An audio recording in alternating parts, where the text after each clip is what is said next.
Namaste and welcome. Glad to have you all on this Sunday morning in most of the US, early Sunday morning in the West Coast, and Sunday evening in Nepal. My name is Uday Wagle. I'm a professor and director of the School of Public Affairs and Administration at Western Michigan University in Kalamazoo, Michigan.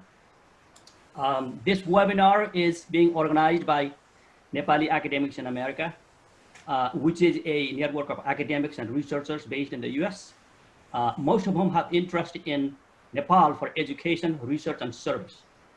As its president, I would like to say a few words about NACA.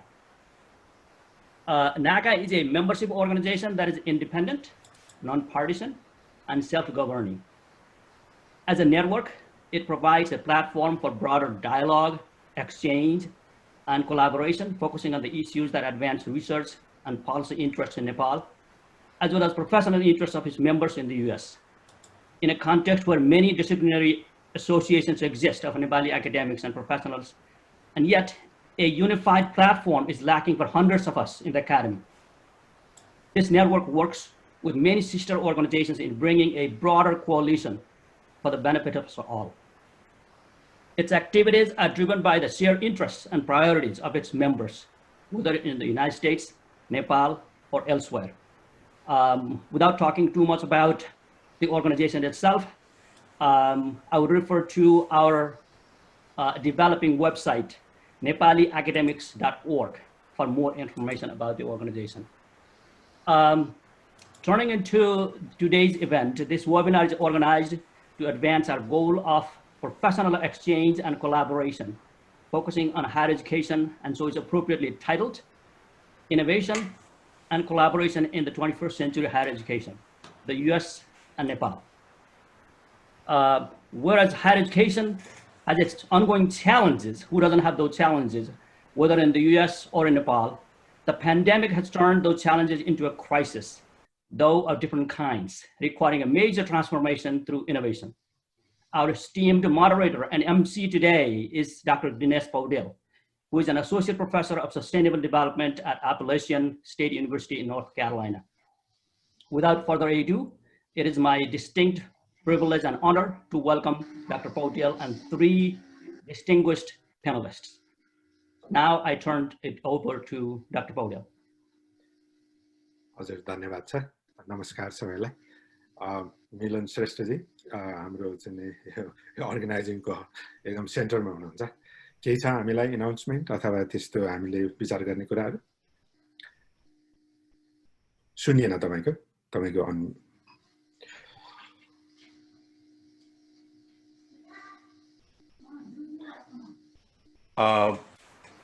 नमस्कार सबैजनालाई आजको programme सुरु गर्नुभन्दा अगाडि हामीसँग केही एउटा सामान्य कुराहरु छन् तीन मध्येमा हामी अलिकति ध्यान दिनु होला म एउटा सानो स्क्रिन शेयर गरिहाल्छु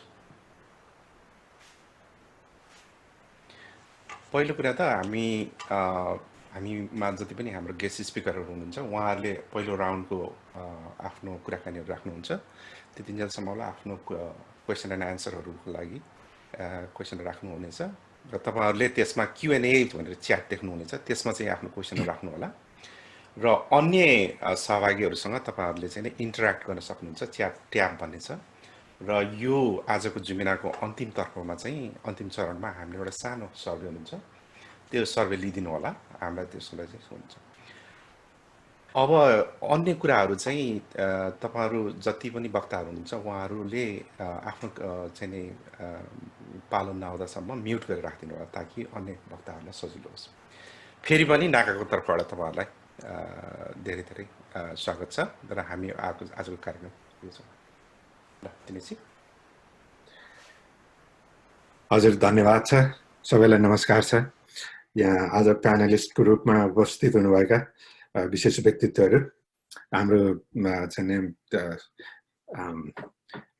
विषयवस्तुमा प्रस्तुतकर्ताहरु र सहभागी सबैमा चाहिँ स्वागत छ सबैलाई नमस्कार छ शुभ बिहानी अब शुभरात्रिको बेला पनि हुन थालेको छ धेरै ठाउँका मान्छेहरु जम्मा भएका छौं एउटा महत्त्वपूर्ण विषयवस्तुमा हामी आज छलफल गर्दै छौं विषयवस्तु चाहिँ नेपालको हायर एजुकेसन नेपालको चाहिँ अलिकति बौद्धिक क्षेत्र र नेपाली बौद्धिक व्यक्तित्वहरू जो नेपाल बाहिर रहेर अध्ययन अध्यापन अनुसन्धान लेखन हरेक विधामा जुन लागिरहनु भएको छ विभिन्न युनिभर्सिटिजहरूमा संलग्न भएर विभिन्न ढङ्गले त्यो बीचमा कसरी सहकार्यहरू सिर्जना गर्ने होला अहिलेको यो महामारीले कतै त्यो सहकार्यका अवसरहरू पो ल्याइदिएको छ कि भन्ने हिसाबले हामीले आज छलफल गरौँ भनेर यो प्रयत्न गरिएको हो त्यो हिसाबले यो महत्त्वपूर्ण विषयमा सबैको चाहिँ सहभागिता रहोस् सबैको चाहिँ योगदान रहोस् र छलफलले एउटा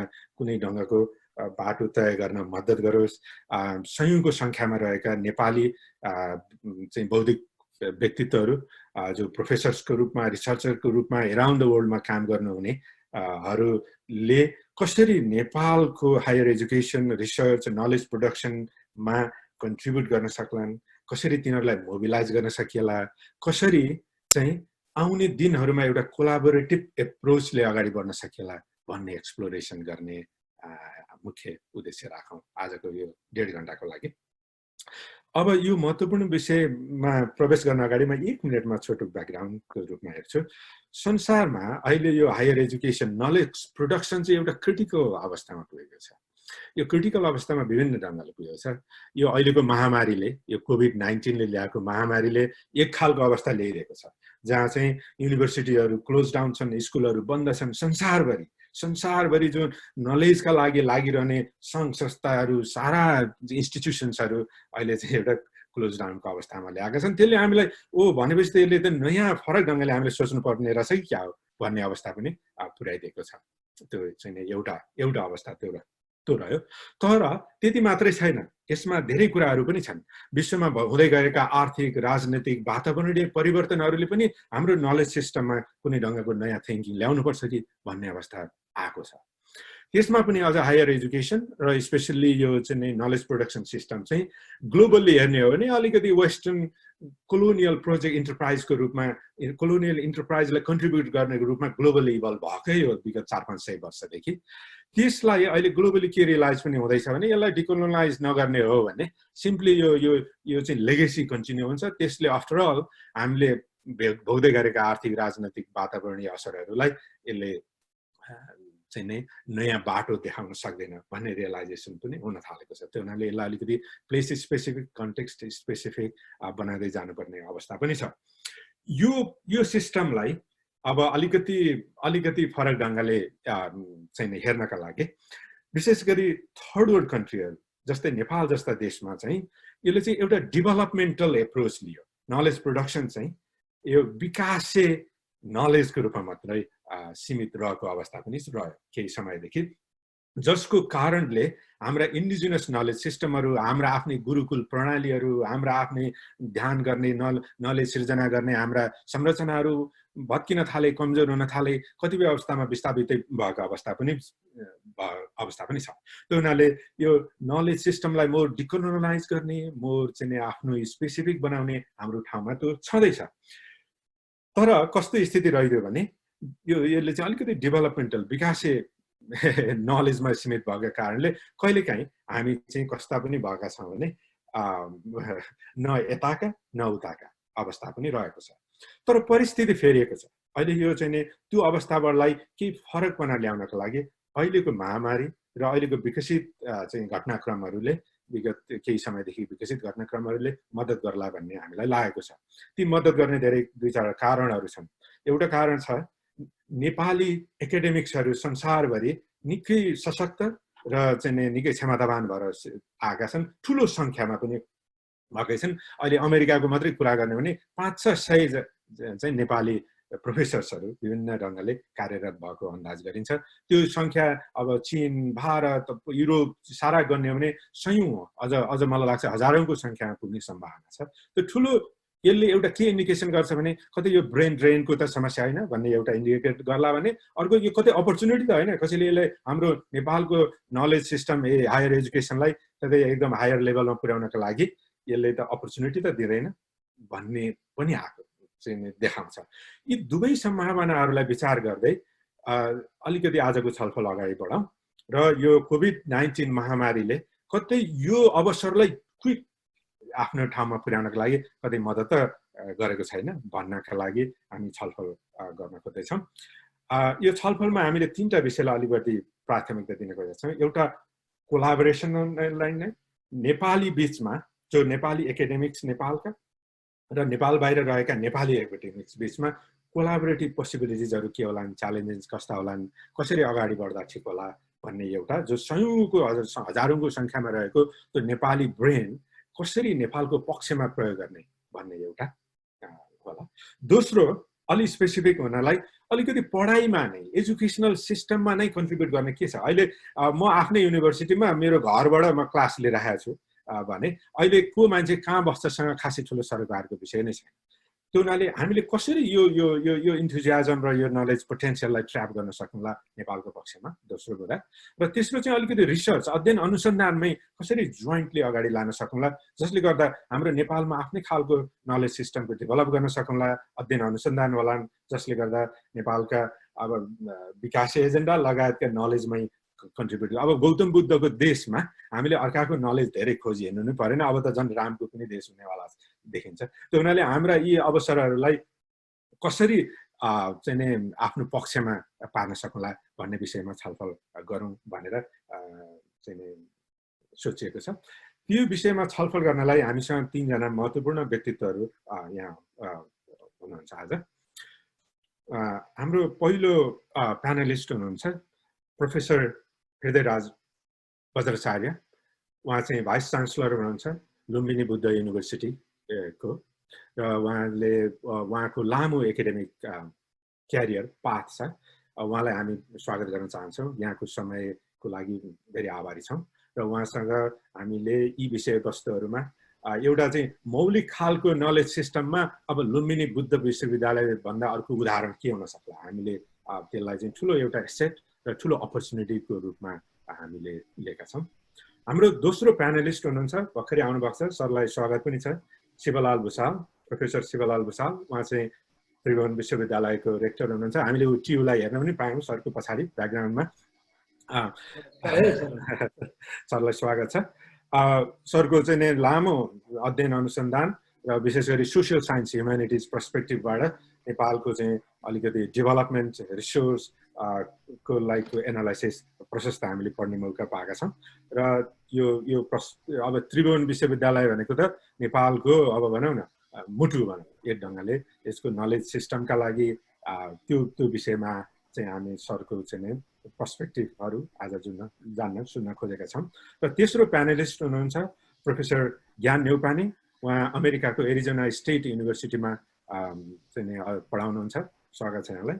र उहाँ चाहिँ नि लामो समयदेखि अलिकति विशेष गरी यो टुरिज्म, इन्भाइरोमेन्ट र अलिकति यो लिजर अलिक मोर त्यो पर्सपेक्टिभबाट आफ्ना अध्ययन अनुसन्धानहरू अगाडि बढाउनु भएको छ र लामो क्यारियर छ र धेरै खाले कोलाबोरेसनहरू नेपाल लगायत अन्य देशहरू, हिमालयन क्षेत्रमा उहाँका क्यारियरहरू चाहिँ धेरै कामहरू भएका छन्। हामी 3 जना प्यानलिस्टहरूलाई चाहिँ स्वागत गर्छौँ। यहाँहरूलाई संयुक्त रूपमा पुनः स्वागत छ। अब विशेष गरी अब हामी चाहिँ नेपाल र हिमालय क्षेत्रको कुरा गर्दैछौँ, जो चाहिँ ज्ञानको भण्डार, ज्ञान उत्पादनको एउटा भण्डार हो। अब जहाँ चाहिँ विश्वलाई एउटा ज्योति दिने ज्ञान बनेको ठाउँमा अहिले हामी चाहिँ नि अलिकति स्ट्रगल गर्ने अवस्थामा आइपुगेका छौँ। त्यसका धेरै कारणहरू होलान्, ती कारणहरू पहिचान गरौँ आजको यो छलफलमा। तर यसले अहिलेको सन्दर्भमा के अवसरहरू पनि ल्यायो भनिएका छन्। जस्तै वर्षमा 50-60 हजार नेपाली विद्यार्थीहरू पढ्नका लागि विदेशी नै अवस्था रहेको छ अहिले। त्यो चाहिँ नि यो महामारीले कतै रोकी पो दिन्छ कि जस्तो पनि छ, जो ठुलो अवसर हुन्छ। त्यसमा चाहिँ अरबौँ रुपियाँ हामी नेपालमा राख्न सफल हुन्छौँ यदि त्यसलाई सही ढङ्गले सदुपयोग गर्यो भने नेपालको उच्च शिक्षालाई वात्तै अगाडि बढाउने एउटा अवसर त्यो बन्न सक्ला। त्यसै गरी अब अहिलेको महामारीले के पनि सिकायो भने हामी पराधीन ज्ञानबाट मात्रै हामी अगाडि बढ्न सक्दैनौँ। त्यसका लागि हाम्रो आफ्नै खुट्टामा उभिन सक्ने क्षमता चाहिन्छ भन्ने देखाएको अवसरमा नेपाली एकाडेमिक्सहरू जो संसारभरि छरिनु भएको छ, उहाँहरूसँग कसरी सहकारी गर्न सकेला भन्नेमा यहाँहरू सबैको प्रस्तुति जाओस् भन्ने मलाई लागेको छ। अगेन म भन्छु यी 3वटा विषयहरू कोलाबोरेसनमा, अलिकति अध्यापन टिचिङमा र रिसर्च नलेज प्रोडक्सनमा हाम्रा कोलाबोरेटिभ अपर्च्युनिटीहरू कस्ता होलान् भन्ने बारेमा चाहिँ नै यहाँहरूको प्रस्तुति रहोस्। पहिलो पार्टमा म तिनैजना वक्ताहरूलाई भनौँ न 7-8 मिनट भनौँ, बढीमा 10 मिनटसम्मको समय लिएर आफ्ना छोटो भनाइहरू, एउटा ब्याकग्राउन्डहरू राखिदिनु होला छोटो रूपमा। त्यसपछि हामी चाहिँ छलफलमा जान्छौँ। धेरै सहभागीहरू हुनुहुन्छ, उहाँहरूले प्रस्तुत गर्नुभएका क्वेसनहरू पनि यहाँहरूसँग पुर्याउँछौँ र यसलाई हामी पब्लिकली लाइभ पनि गर्छौँ, भिडियो पनि हामीले ब्रोडकास्ट गर्छौँ र सबैमा पुग्ने हामी प्रयत्न गर्छौँ। त्यसका लागि म सबैभन्दा पहिला प्रोफेसर ज्ञान न्यौपानेज्यूलाई चाहिँ नै आफ्नो छोटो बनाइ भनौँ न 5-7 मिनटमा यो कन्टेक्स्टमा चाहिँ छोटो प्रस्तुति गरिदिनु होला। त्यसपछि हामी अन्य वक्तामा जान्छौँ। Thank you, Dr. Dinesh Paudel. Welcome panel, fellow panel members. र सबैजना जसले अहिले हेरिरहनु भएको छ यहाँहरु सबैलाई स्वागत छ। अब यो हायर एजुकेसन अब अलिकति कोभिडको पनि विषयलाई जोडौँ यहाँ। मलाई चाहिँ अब के भन्न मन लाग्यो भने अब higher education is part of society हैन। अब हायर एजुकेसन चाहिँ को कति ट्रेन्डहरु चाहिँ कोभिड भन्दा पहिले देखिएका जुन एउटा सोसाइटल चेन्ज, इन्भाइरोमेन्टल चेन्ज, त्यसलाई कोभिडले चाहिँ अलिकति एक्सिलरेट गरेको छ के, अलिकति हैन धेरै गरेको छ। अब यसमा चाहिँ मैले तीनटा किसिमको मेगा ट्रेन्डलाई जोड्न चाहे यहाँनिर। एउटा के भने टेक्नोलोजिकल इनोभेसन। टेक्नोलोजिकल इनोभेसन हरेक सेक्टरमा थियो, त्यसमा हायर एजुकेसनमा पनि थियो। अब यो कोभिडले हामीलाई के गर्यो भनेदेखि त्यसलाई एक्सिलरेट गर्न हेल्प गर्यो। तपाईको अब मैले 2004 मा एउटा अनलाइन क्लास पढाएको थिएँ। अब यो online education, digital education last 14-15 इयर्समा जसरी ग्रो भयो त्यो भन्दा बढी चाहिँ लास्टको 3-4 मन्थ्समा भयो के, किनभने त्यो कोभिडले हामीलाई त्यसरी फोर्स गर्यो, त्यो टेक्नोलोजिकल इनोभेसन एडाप्ट गर्नलाई चाहिँ फोर्स गर्यो हैन। अब त्यस्तै गरेर टेक्नोलोजिकल इनोभेसनले चाहिँ के पनि गर्यो भनेदेखि यो नलेज ट्रान्सफर, नलेज प्रोडक्सनको बीचको दूरी थियो नि, त्यो दूरीलाई पनि कम गर्यो कि। अहिले चाहिँ नेपालमै बसेर जुम्लामा अथवा कुनै पनि रिमोट ठाउँमा चाहिँ इन्फर्मेसन एक्सेस गर्ने र मैले अहिले एरिजोनाको फिनिक्समा बसेर एक्सेस गर्ने इन्फर्मेसन एउटै हुन्छ के। त्यसकारण चाहिँ यो टेक्नोलोजी चाहिँ नलेज ट्रान्सफर र प्रोडक्सनको जुन एउटा ग्याप थियो, दूरी थियो, पहिलाको फिजिकल दूरी थियो, त्यो दूरीलाई चाहिँ कम गर्न हेल्प गर्यो। एउटा फेमस अथर हुनुहुन्छ थमस फ्रिडम्यान भन्ने, उहाँले चाहिँ एउटा किताब लेख्नु भएको थियो हट, फ्ल्याट एन्ड क्राउडेड भनेर। त्यसमा चाहिँ यस्तै अब ग्लोबलाइजेसनको कुरामा चाहिँ अब हामी चाहिँ फ्ल्याट भइसक्यौँ अहिले खासै भन्यो भने नलेज प्रोडक्सन, नलेज मोबिलाइजेसन यस्तो कुरामा चाहिँ टेक्नोलोजी चाहिँ धेरै फ्ल्याट बनाइसकेको छ र अझै हामीले चाहिँ यसलाई अपर्च्युनिटीलाई चाहिँ जुन एउटा टेक्नोलोजिकल अपर्च्युनिटी छ त्यो अपर्च्युनिटीलाई चाहिँ नेपालले लिन सक्यो भनेदेखि चाहिँ हामी अझ अगाडि बढ्न सक्छौँ। त्यो एउटा क्वेसन भयो। अब त्यस्तै गरेर अब पहिला जस्तो हाम्रो एउटा फिजिकल क्याम्पसमा जानुपर्ने, क्याम्पसमा गएर पढाउनु पर्ने, प्रोफेसर पनि त्यही नजिकै बस्नुपर्ने, त्यो एउटा जुन बेरियर थियो नि, त्यो बेरियर अब हुँदैन के। जस्तै अब काठमाडौँको कुनै एउटा विश्वविद्यालयमा पढाउनलाई चाहिँ काठमाडौँमै बस्नु परेन, तपाईको चाहिँ कुनै संसारको कुनै पनि ठाउँमा बसेर पढाउन सक्ने, त्यहाँको स्टुडेन्टसँग इन्टरेक्ट गर्न सक्ने, मेन्टर गर्न सक्ने, त्यो एउटा अपर्च्युनिटी दियो के यो टेक्नोलोजिकल इनोभेसनले खास गरेर।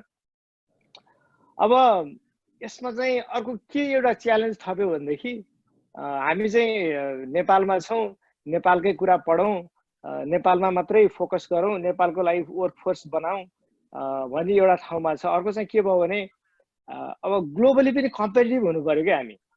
अब ग्लोबलाइजेसनले चाहिँ दुइटै चिज गर्छ, एउटा चाहिँ हामीलाई ग्लोबल एक्सेस पनि दिन्छ अनि अर्को चाहिँ ग्लोबली हामीलाई कम्पिटिटिभ हुन फोर्स पनि गर्छ कि। त्यो कम्पिटिटिभ हुनुपर्ने चाहिँ हामीलाई च्यालेन्ज भयो अहिले आएर।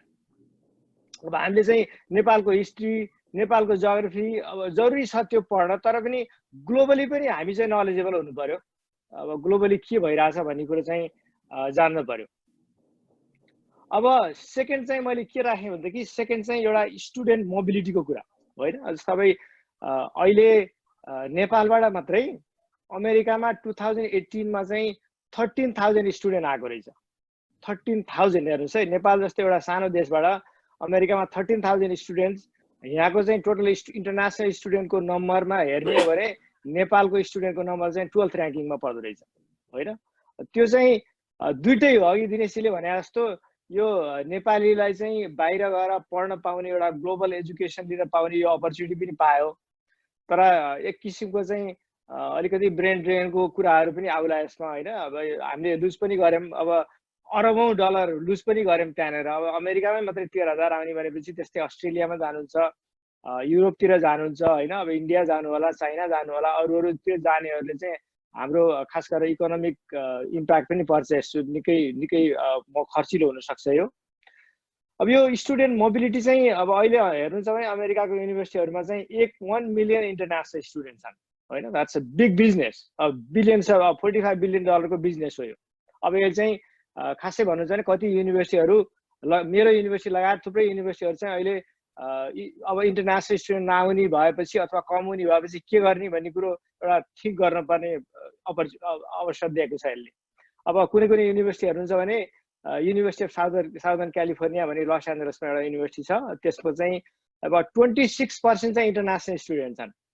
त्यस्तै गरेर मेरै युनिभर्सिटीमा एरिजोना स्टेट युनिभर्सिटीमा 13,000 इन्टरनेसनल स्टुडेन्ट छन् होइन। अब द्याट्स अ ह्युज नम्बर। अब यसलाई टु वेमै हेर्न सकियो। एउटा चाहिँ नेपालको अपर्च्युनिटीको रूपमा चाहिँ नेपालबाट बाहिर जाने स्टुडेन्टलाई अब हामीले ग्लोबली कम्पेरिटिभ एजुकेसन चाहिँ नेपालमै कसरी दिने त होइन। अब कोभिडले एउटा के गरेको छ भनेदेखि स्टुडेन्ट मोबिलिटी घटाउने बित्तिकै नेपालको स्टुडेन्टहरू चाहिँ अब अमेरिका युरोप जाने स्टुडेन्ट चाहिँ रिजनल अपर्च्युनिटी खोज्ने भयो। एउटा चाहिँ अब इन्डियातिर जाने कि चाइना जाने कि सिङ्गापुर जाने कि अलिकति नजिकको देशहरू जाने कि भने एउटा रिजनल बाटो खोज्ने भयो। अर्को चाहिँ नेपालमा पनि त्यो कम्पिटेटिभ एजुकेसन दिन सक्यो भनेदेखि चाहिँ त्यो स्टुडेन्ट पपुलेसनमा नेपालमै राख्न सकिन्छ क्या, त्यो एउटा भयो। अनि अर्को चाहिँ थर्ड चाहिँ मैले के देखेँ भनेदेखि एउटा मेगा ट्रेन्ड, अब हाम्रो ट्रेडिसनल हायर एजुकेसन सिस्टम छ नि, त्यो चाहिँ अब 400-500 वर्ष पुरानो हायर एजुकेसन सिस्टम चाहिँ डिस्टर्ब भइरहेछ।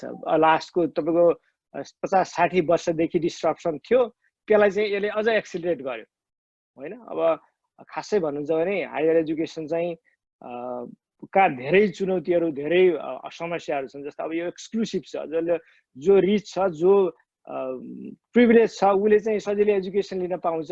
जो रिमोट ठाउँमा बस्छ, अब माइनोरिटी छ, अपर्च्युनिटी छैन स्कुल जाने, उसलाई चाहिँ एक्सक्लुड गरिरहेको छ हायर एजुकेसनले। अब एकदम त्यो हायरार्किकल छ, क्लास छ। अब त्यो चाहिँ एउटा हाम्रो ठुलो च्यालेन्ज हो कि हायर एजुकेसन। हायर एजुकेसनको चाहिँ सोसाइटीको रोल के हो? हायर एजुकेसनले चाहिँ सोसाइटीलाई लिड गर्नु पर्यो नि त। सोसाइटीमा भएका इन्भाइरोमेन्टल च्यालेन्ज, सोसियल च्यालेन्जहरूलाई चाहिँ मिट गर्न सक्नु पर्यो कि। हामी चाहिँ सोसियली कनेक्टेड हुनु पर्यो। हायर एजुकेसन खालि स्टुडेन्टलाई ल्यायो, क्लासरुममा पढायो, 2 घन्टा 4 घन्टा पठायो, भोलि गएर काम गर्छ, त्यो मात्रै भन्दा पनि सोसाइटीलाई लिड गर्ने एजुकेसनले सोसाइटीलाई जुन हिसाबले लिड गर्नु पर्थ्यो त्यो लिड गर्न हामीले नसकेको हो कि।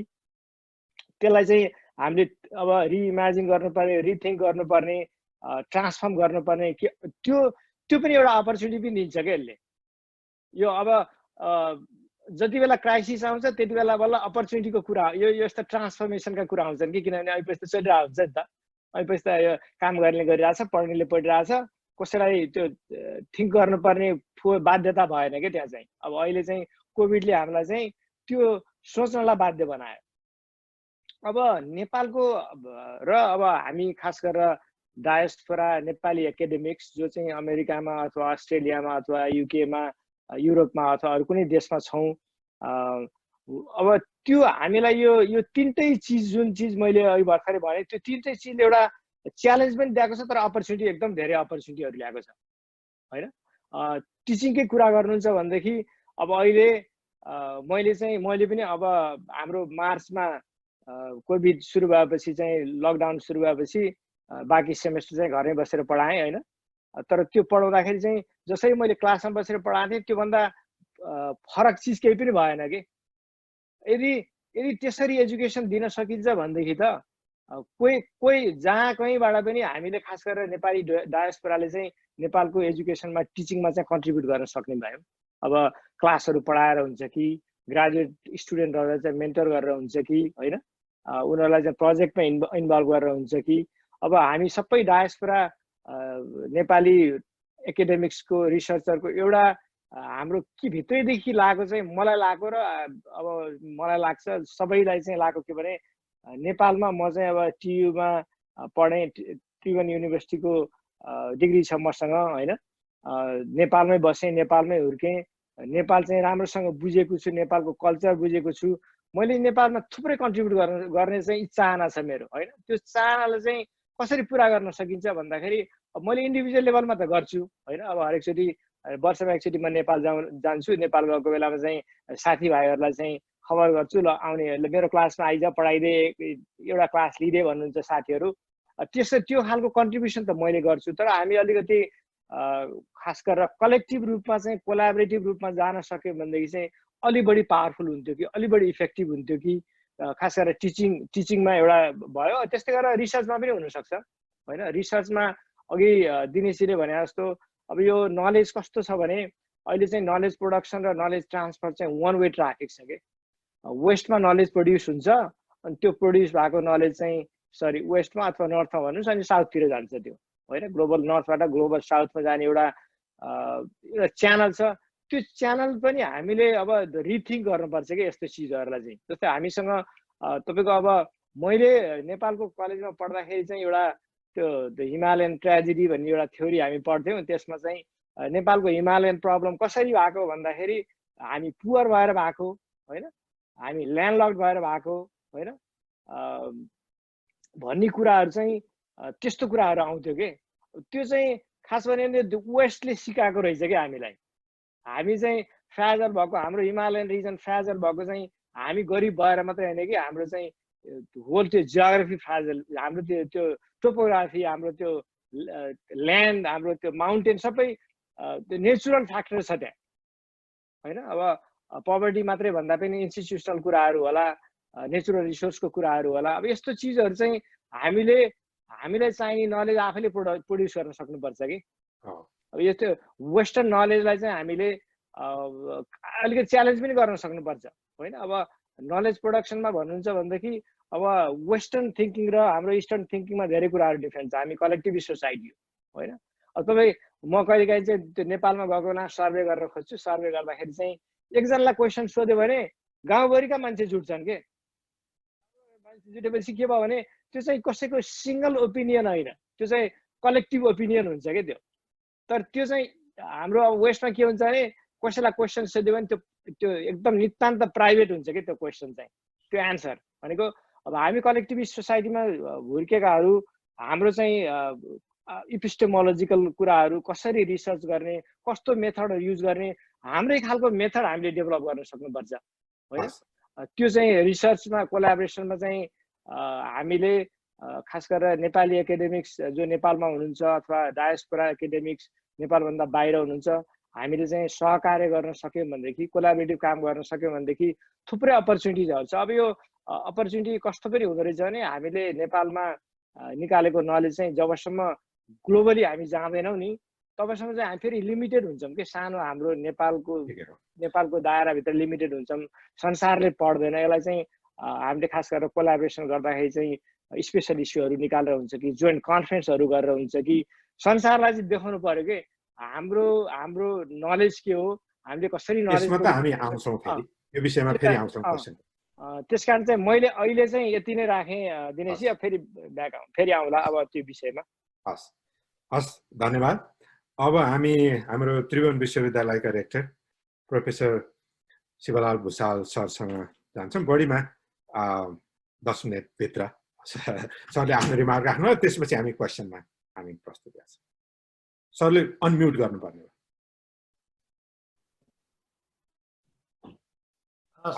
धन्यवाद दिनेश सर।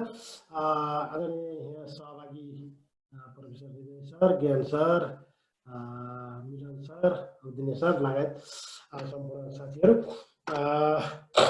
सर्वप्रथम त यस किसिमको आयोजना गरेर नेपालमा रहेका साथीहरूसित जो विदेशमा अमेरिकामा रहेर पनि नेपालप्रति साउन्ड चाहिँ अलिक कस्तो भयो, नेपालप्रति चिन्ता गरेर बसिरहनु भएका, सुनिएको छ सर?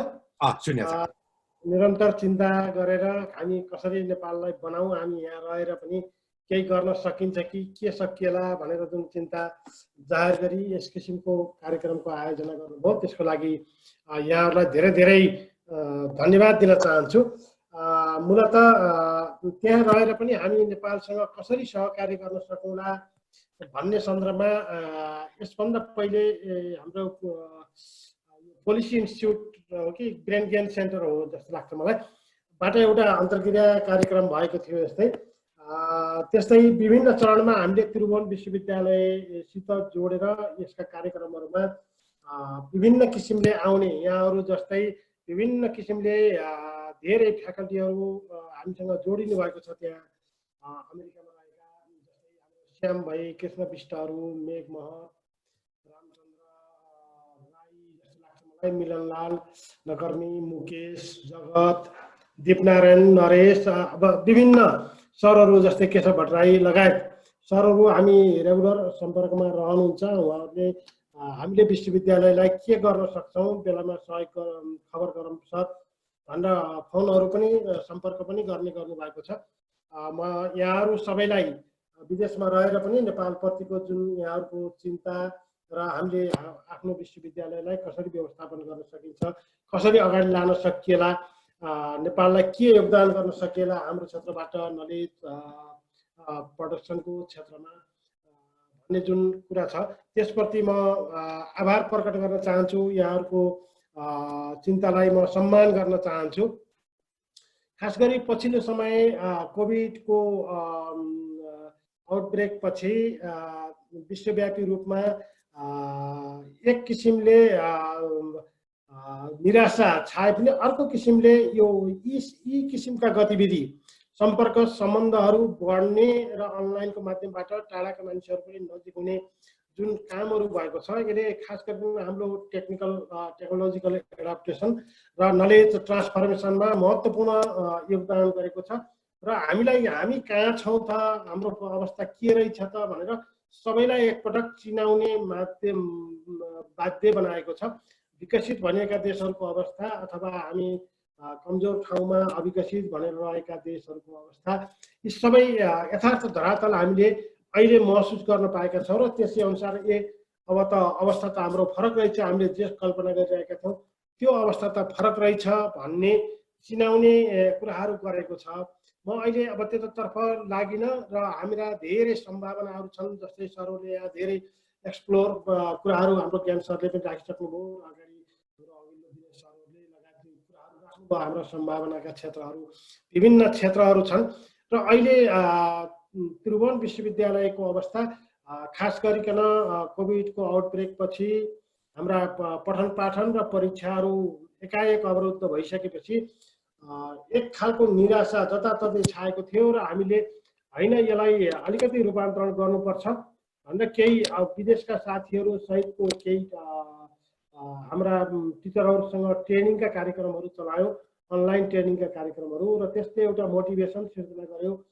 खास गरिकन त्यही अमेरिकामा रहेका साथीहरूको पनि यसमा ठुलो मोटिभेसन रहेको छ, उहाँहरूको योगदान। त्यसपछि उहाँहरूको मोटिभेसनले आफ्ना विद्यार्थीहरू कन्ट्र्याक्टमा ल्याउनु भयो र पठन पाठन सुरु गर्नुभयो र सुरुमा यसरी पनि कहीँ हुन्छ, अनलाइन पनि कक्षा हुन्छ र पठन पाठन पनि त्यस्तो हुन्छ र भनेर सुरु गरिएका कक्षाहरू अहिले हामी सिङ्गे विश्वविद्यालयलाई क्लाउडमा राखेर डोमेन सेन्ट्रल डोमेन र सब डोमेन सहित सिङ्गे विश्वविद्यालयलाई अहिले हामीले आकाशमा रूपान्तरण गरेका छौँ र ती कक्षाहरू आफ्ना हिसाबले चलिसकेका छन् र एक खालको निमित्त आएको छ। हामीले यसलाई कन्टिन्युटी दिने, भोलि हिजो भूकम्पको बेला हामीले केही समय प्रयास गऱ्यौँ र पछि दृश्य जस्तो नगरौँ, अब यसलाई एउटा नियमिततामा लाने सस्टेनेबल हिसाबले नै लाने गरी प्रयास गरौँ भनेर सुरु गरेका छौँ र त्यतातर्फ हामी पहलहरू गरिरहेका अवस्था छ।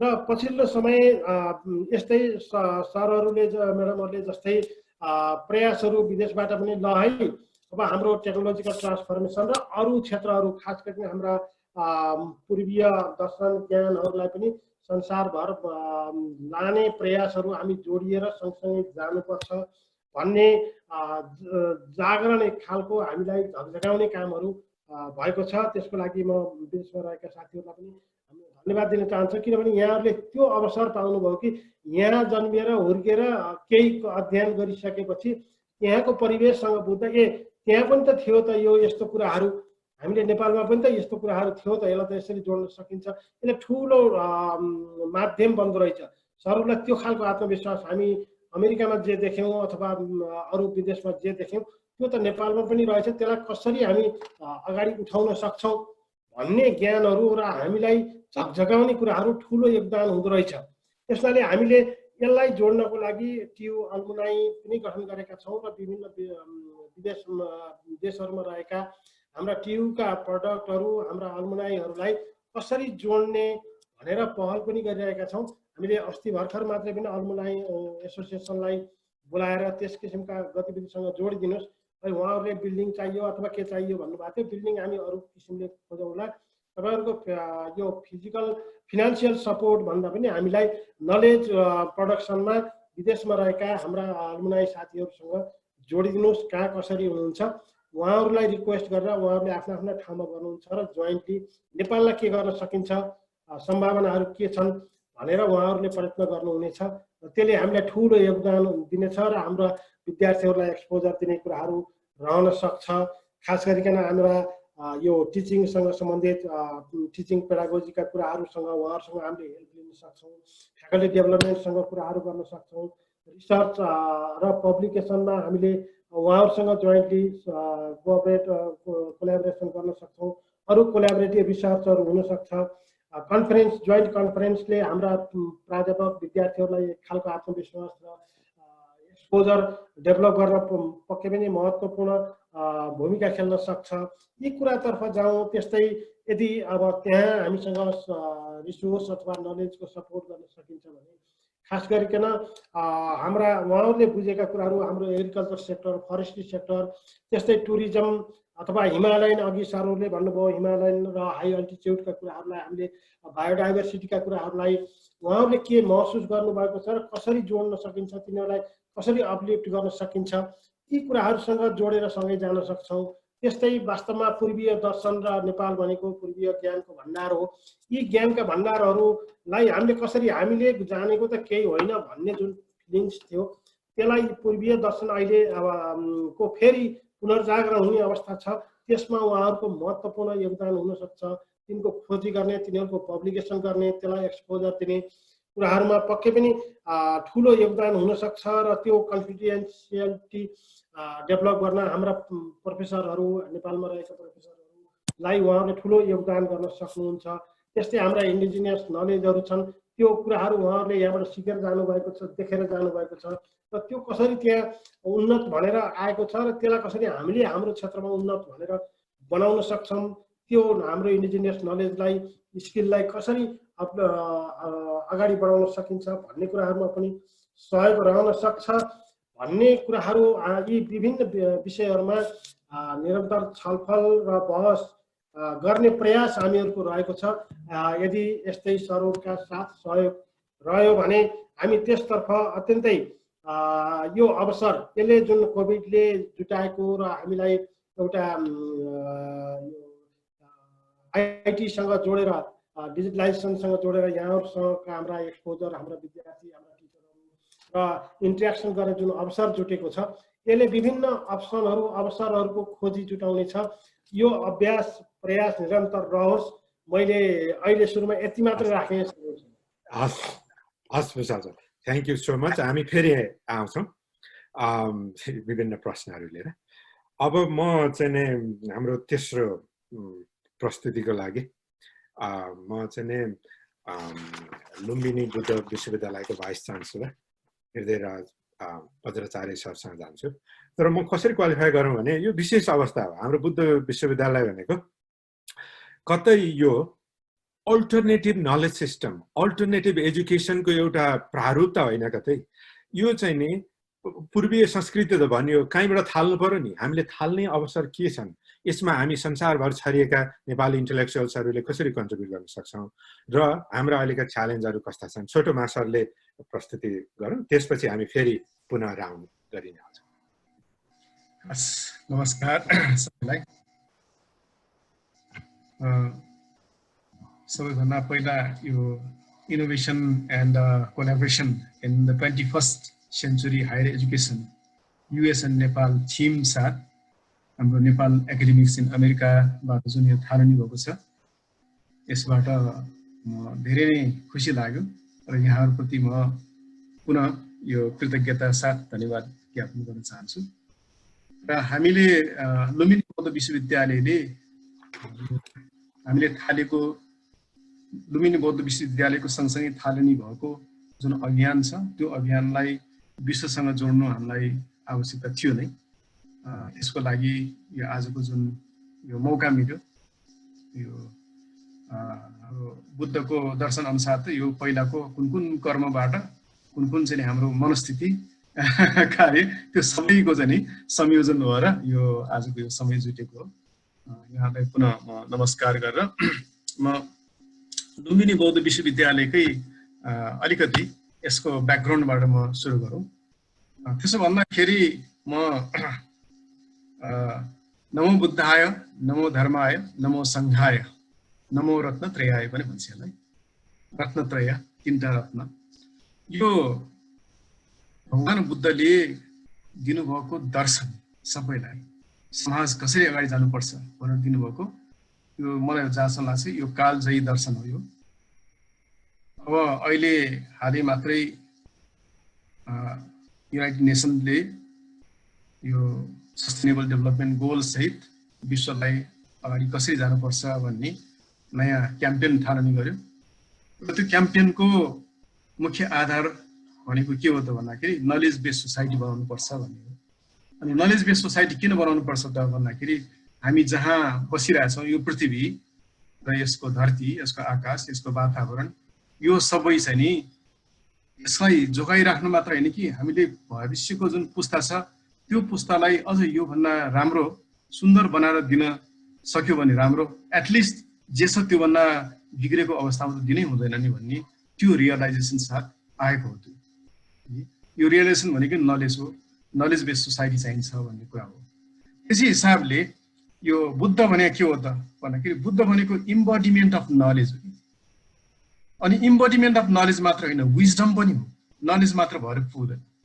हामी अहिलेको एजुकेसनको चाहिँ मेन फोकस नलेजमै बढी भएको छ र नलेज मात्र भएर पुग्दैन विजडम पनि चाहिन्छ हामीले हाम्रा बुवा पुर्खा अथवा बाजे पुर्खामा गयौँ भनेदेखि उहाँहरूमा विजडमहरू प्रशस्तै छ नलेज आफ्नो ठाउँमा होला लिमिटेड होला तर त्यो विजडमले हाम्रो देशलाई अहिलेसम्म पनि गौरवान्वित हुने त्यो अवस्थामा उहाँहरूले छोडेर जानुभएको छ त्यो विजडम भने धेरै इम्पोर्टेन्ट अनि बुद्धलाई हामी विजडम र नलेजको मात्रै मिश्रण हो त भन्दाखेरि होइन त्योभन्दा एउटा अर्को थप चाहिन्छ त्यो भने के त भन्दाखेरि संसारलाई हेर्ने दृष्टिकोण कम्प्यासन त्यो भित्रै देखेको कम्प्यासन करुणा सबैको भलो होस् भनेर सबैको भलो भनेपछि यो ह्युमन बिइङको मात्र होइन all living being all sentient being त्यसको चाहिँ भलो होस् भनेर चाहने त्यो कम्प्यासन विजडम र नलेज यो तिनटैको इम्बोडिमेन्ट भएपछि बुद्ध भन्ने हो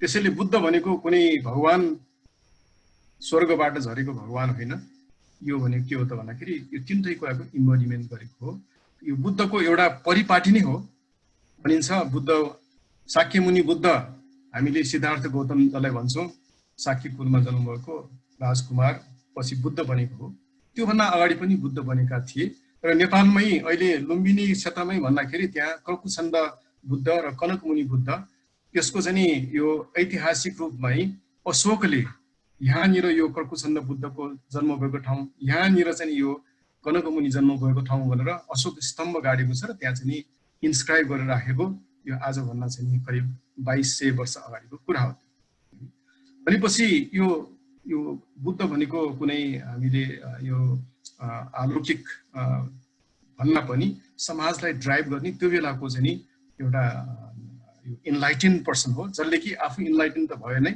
र अरूलाई पनि इन्लाइटेन गर्छ अनि त्यसपछि धर्म भने के हो त भन्दाखेरि त्यो बुद्ध जसले जो इन्लाइटेन भएको छ त्यसले एथिक्स के हो त समाजमा कसरी बाँच्नु पर्छ भन्ने कुरा जसले एथिक्सको कुरा ल्याउँछ त्यो एथिक्समा कमिटमेन्ट भएर फलो गर्ने नै धर्म हो वास्तवमा हामी भन्छौँ नि यो त मेरो धर्म भनेर हामी भन्छौँ नि यो धर्म भनेर हामी इन्डिभिजुअली हामीले यो लिने हो, त्यो कमिटमेन्ट गर्ने हो। र त्यसपछि सङ्घ, यो त जम्मै गर्ने के को लागि त भन्दाखेरि सोसाइटीको लागि हो। जम्मै गर्ने के को लागि त भन्दाखेरि हाम्रो वरिपरि भएको वातावरण भएको सबै प्राणीहरूको लागि हामीले चाहिँ यो चाहिँ हामीले आफूलाई समर्पण गर्ने हो। Be in virtuous society that follows dharma. Virtuous सोसाइटीमा बाँच्ने हो, भर्चुअस सोसाइटी बनाउने हो र धर्ममा चाहिँ हामी बाँच्ने हो। यो तीनटा नै बुद्धले दिएको ज्यादै नै गहन चाहिँ यो चाहिँ एक किसिमको फ्रेमवर्क हो। त्यसले गर्दा यो फ्रेमवर्क त्यो बेला पनि छ, अहिले पनि त थिएन भने हामी के को लागि गर्छौँ त भन्दाखेरि we live to gain knowledge, then build ethics and then do good for oneself as well as for others. यही नै हो यो बुद्धको चाहिँ जुन यो दर्शन। यो मात्रै होइन, बुद्धका अरू पनि धेरै दर्शनहरू छन्। जस्तै अब अर्को दर्शनको कुरा गर्ने हो भनेदेखि हामी एक अर्कोसँग कसरी बाँच्नुपर्छ, हाम्रो समाजमा हामी हाम्रो सार्थक हाम्रो मिनिङफुल लाइफ कसरी बाँच्नुपर्छ भन्दाखेरि चतुर्ब्रह्म विहारको कन्सेप्ट हामीलाई सिकाउनु भएको छ, जसमा मैत्री 1 नम्बर, करुणा 2 नम्बर, मुदिता 3 नम्बर र उपेक्षा 4 नम्बर। सिम्पल फर्मुला हो यो। फ्रेन्डलिनेस, हामी फ्रेन्डली भयौँ भने हामी जनावरसँग पनि बाँच्न सक्छौँ एकदम राम्रो, एक अर्कोलाई चाहिँ सहयोग गरेर। मैत्री धेरै, त्यसैले हाम्रो विचारमै, हाम्रो सोचाइमा, हाम्रो गराइमा सबैमा मैत्रीपूर्ण हुनुपर्छ भन्ने एउटा कुरा। अनि करुणा, हामी मैत्री कुनै यो लेनदेनको कुरा मात्रै नभइकन कल्याण होस् भनेर करुणापूर्ण दृष्टिकोण साथ यो बाँच्ने दोस्रो कुरा हो। त्यसपछि मुदिता, हामी आफै प्रसन्न हुँदैनौँ भनेदेखि अरूलाई कसरी प्रसन्न गराउन सक्छौँ र। राम्रो चाहिँ उसबाट राम्रै निस्किन्छ, नराम्रोबाट नराम्रै निस्किन्छ। त्यही कारणले गर्दाखेरि हामी पहिला आफै इन्डिभिजुअली हामी चाहिँ मुदिता भनेको एकदम आफै चेयरफुल भएर आफ्नो जीवनदेखि आफू चाहिँ सुखी भएर चाहिँ भएको अनुभूति गरेर बाँच्नुपर्छ अनि यो तेस्रो हो। र त्यसपछि उपेक्षा, हामी बाँच्दै गर्दाखेरि अब हाम्रो इन्टरेक्सनमा कहिले हामी गेन गर्छौँ, कहिले हामी लुज गर्छौँ, कहिले के भइरहन्छ, कटेककुटुक भइरहन्छ। अनि अब यस्तो भएकोबाट हामी विचलित हुनु हुँदैन। जे भयो त्यो भएको चिजलाई हामीले त्याग गर्न सक्नुपर्छ, दान गर्न सक्नुपर्छ, त्याग गर्नुपर्न सक्छ। यस्तो कुरा सिकाउनु हो कि भगवान बुद्धको दर्शन भने यस्तो हो। अब यो दर्शन यति यो दर्शनबाट प्रभावित भएर यो बुद्धकालीन समयमा त हाम्रो यो पुरै भारतवर्ष, नेपाल, यो तिब्बत, चीन, यो सबै एरियामा त यो फैल्यो। त्यसपछिको समयमा यो त इन्डोनेसिया पनि पुग्यो, जापान पनि पुग्यो, चाइना पुग्यो, कोरिया पुग्यो, सेन्ट्रल एसिया पुग्यो, यता चाहिँ नि हाम्रो मिडल इस्ट, युरोपसम्म पनि पुगेको छ होइन। राजा कनिष्क भने चाहिँ ग्रिकको चाहिँ इम्परर हो जो यहाँसम्म पुगेको थियो। यसबाट संसारभर चाहिँ यो बुद्धले सिकाएको दर्शन जुन छ त्यो चाहिँ सारा संसार फैल्यो। र त्यो संसारलाई चाहिँ अहिले राम्रो आर्कियोलोजिकल रेमिनेन्टहरूले के देखायो त भन्दाखेरि त्यो बेला त कति सुन्दरसँग बाँचेको रहेछ त मान्छेहरू, उनीहरूको जीवन कति रमाइलोसँग बाँचेको छ त भन्ने कुरा त्यो आभास हामीलाई दिन्छ। र त्यो आभास मात्रै दिए होइन कि हामी नेपालीहरू अहिले पनि त्यसरी बाँचिरहेछौँ। तपाईँ हाम्रो हिमालयमा मान्छेहरू, यो हाम्रो हिमालय पहाडी क्षेत्रमा यति धेरै संसारभरबाट टुरिस्टहरू आउँछन्। हामी चाहिँ यो टप 10 मा धेरै माथि छौँ। टप 10 मा नम्बर 1 त होइन, तर 1 को नजिक छौँ हामी। किन आकर्षण, केले आकर्षण गर्यो त भन्दाखेरि त्यो आकर्षणको नम्बर 1 त हाम्रो हिमाली क्षेत्र नै हो। र अर्को दोस्रो चाहिँ लुम्बिनी हो है। अब यो चाहिँ किन गर्यो त भन्दाखेरि हिमाली क्षेत्र जहाँ चाहिँ यो बुद्ध दर्शन, बुद्ध संस्कृति, बुद्ध परिपाटी लाइभली छ क्या, त्यसमा लिभिङ छ, त्यहाँ मोनेस्ट्रीहरू छन्, त्यहाँ मान्छेहरू त्यो संस्कृतिमा बाँचिरहेछ। अघि भनेको जुन यो चाहिँ बुद्ध धर्म सङ्घको जुन कन्सेप्ट छ होइन, मैत्री, करुणा, मुदिता र उपेक्षाको जुन कन्सेप्ट छ, त्यो कन्सेप्टमा त्यो हिमाली क्षेत्रमा हाम्रो अरू चाहिँ पाश्चात्य भ्यालुको सिस्टमबाट हेर्दाखेरि त्यहाँ के छ र त्यहाँको भन्ने ठाउँमा सुखीपूर्वक कल्चरली रिच किसिमले बाँचेको छ। काठमाडौँ उपत्यका छ जहाँ अझ पनि हाम्रो के पाउँछौँ, यो लाइभली, त्यो त्यसमा बाँचिरहेको अझ पनि हामी पाउँछौँ। अब तुरुन्तै यो गुना धर्म सुरु हुन्छ, हरेक बिहान चाहिँ त्यहाँ ड्रम बाजा बजाएर त्यो स्वयम्भूमा जाने, हरेक यो बिहारमा त्यहाँ पाठ गर्ने, त्यो दिनै चल्छ। त्यो यस्तो किसिमले यो चाहिँ बाँच्ने यो जीवन दिएको चाहिँ यो चाहिँ दर्शन छ। यो यो लुम्बिनीमा मान्छेहरू आउँदाखेरि कतिपय देशका मान्छेहरू ताइवानबाट आउने, चाइनाबाट आउने, मलेसियाबाट आउने, सिङ्गापुरबाट आउने, कोरियाबाट आउने, भियतनामबाट आउने, श्रीलङ्काबाट आउने मैले देखाएको छु। उहाँहरू त्यो माया देवीको त्यो मन्दिरमा पुगेपछि आँखाबाट आँसु झार्दो रहेछ। त्यहाँको पात एउटा चाहिँ नि त्यहाँ पात नटिप भनेर भन्दो रहेछ, यसो खुसुकको पात टिपेर मुखमा हालिहाल्ने रहेछ। त्यहाँको माटो पनि एक टुक्रा भए पनि लिइहाल्ने रहेछ। यस्तो किसिमको भ्यालु भएको चाहिँ यो हाम्रो लुम्बिनी क्षेत्र छ। र लुम्बिनीको यसको विशालता हाम्रो यता मायादेवी यो चाहिँ हाम्रो के यो देवदह बुद्धको मावलीदेखि लिएर यता कपिल वस्तुसम्मको विशाल क्षेत्र छ। त्यो क्षेत्रमा उत्खनन गर्दाखेरि त त्यहाँ पत्र चाहिँ हाम्रो सिभिलाइजेसनहरू छन्। बुद्धकालीन भन्दा अगाडिको समय, बुद्धकालीन समय, त्यसपछि मौर्यकालीन समय, सुङकालीन समय, गुप्तकालीन समय इत्यादि यसरी त्यो उत्खननमा चाहिँ एकदम बाहिर निस्किरहेको छ।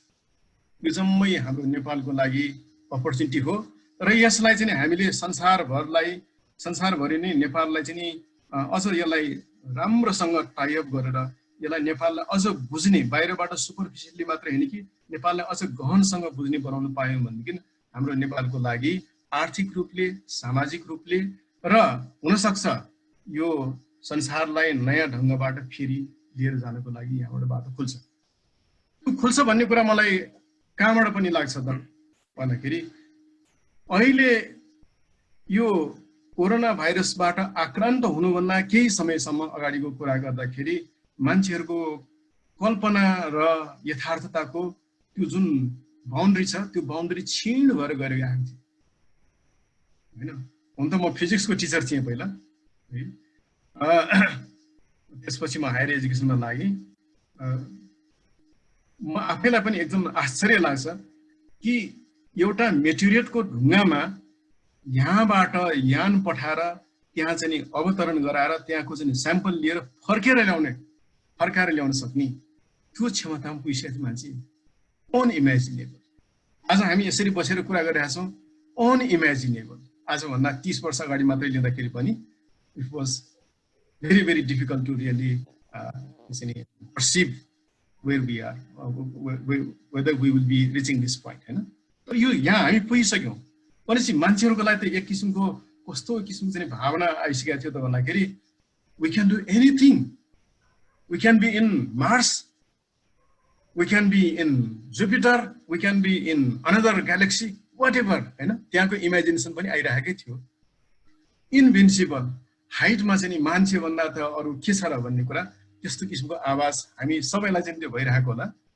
particularly those in developed countries, particularly those who are engaged in research, particularly those who are engaged in project work, उहाँले त्यो फिल गरिरहेको होला।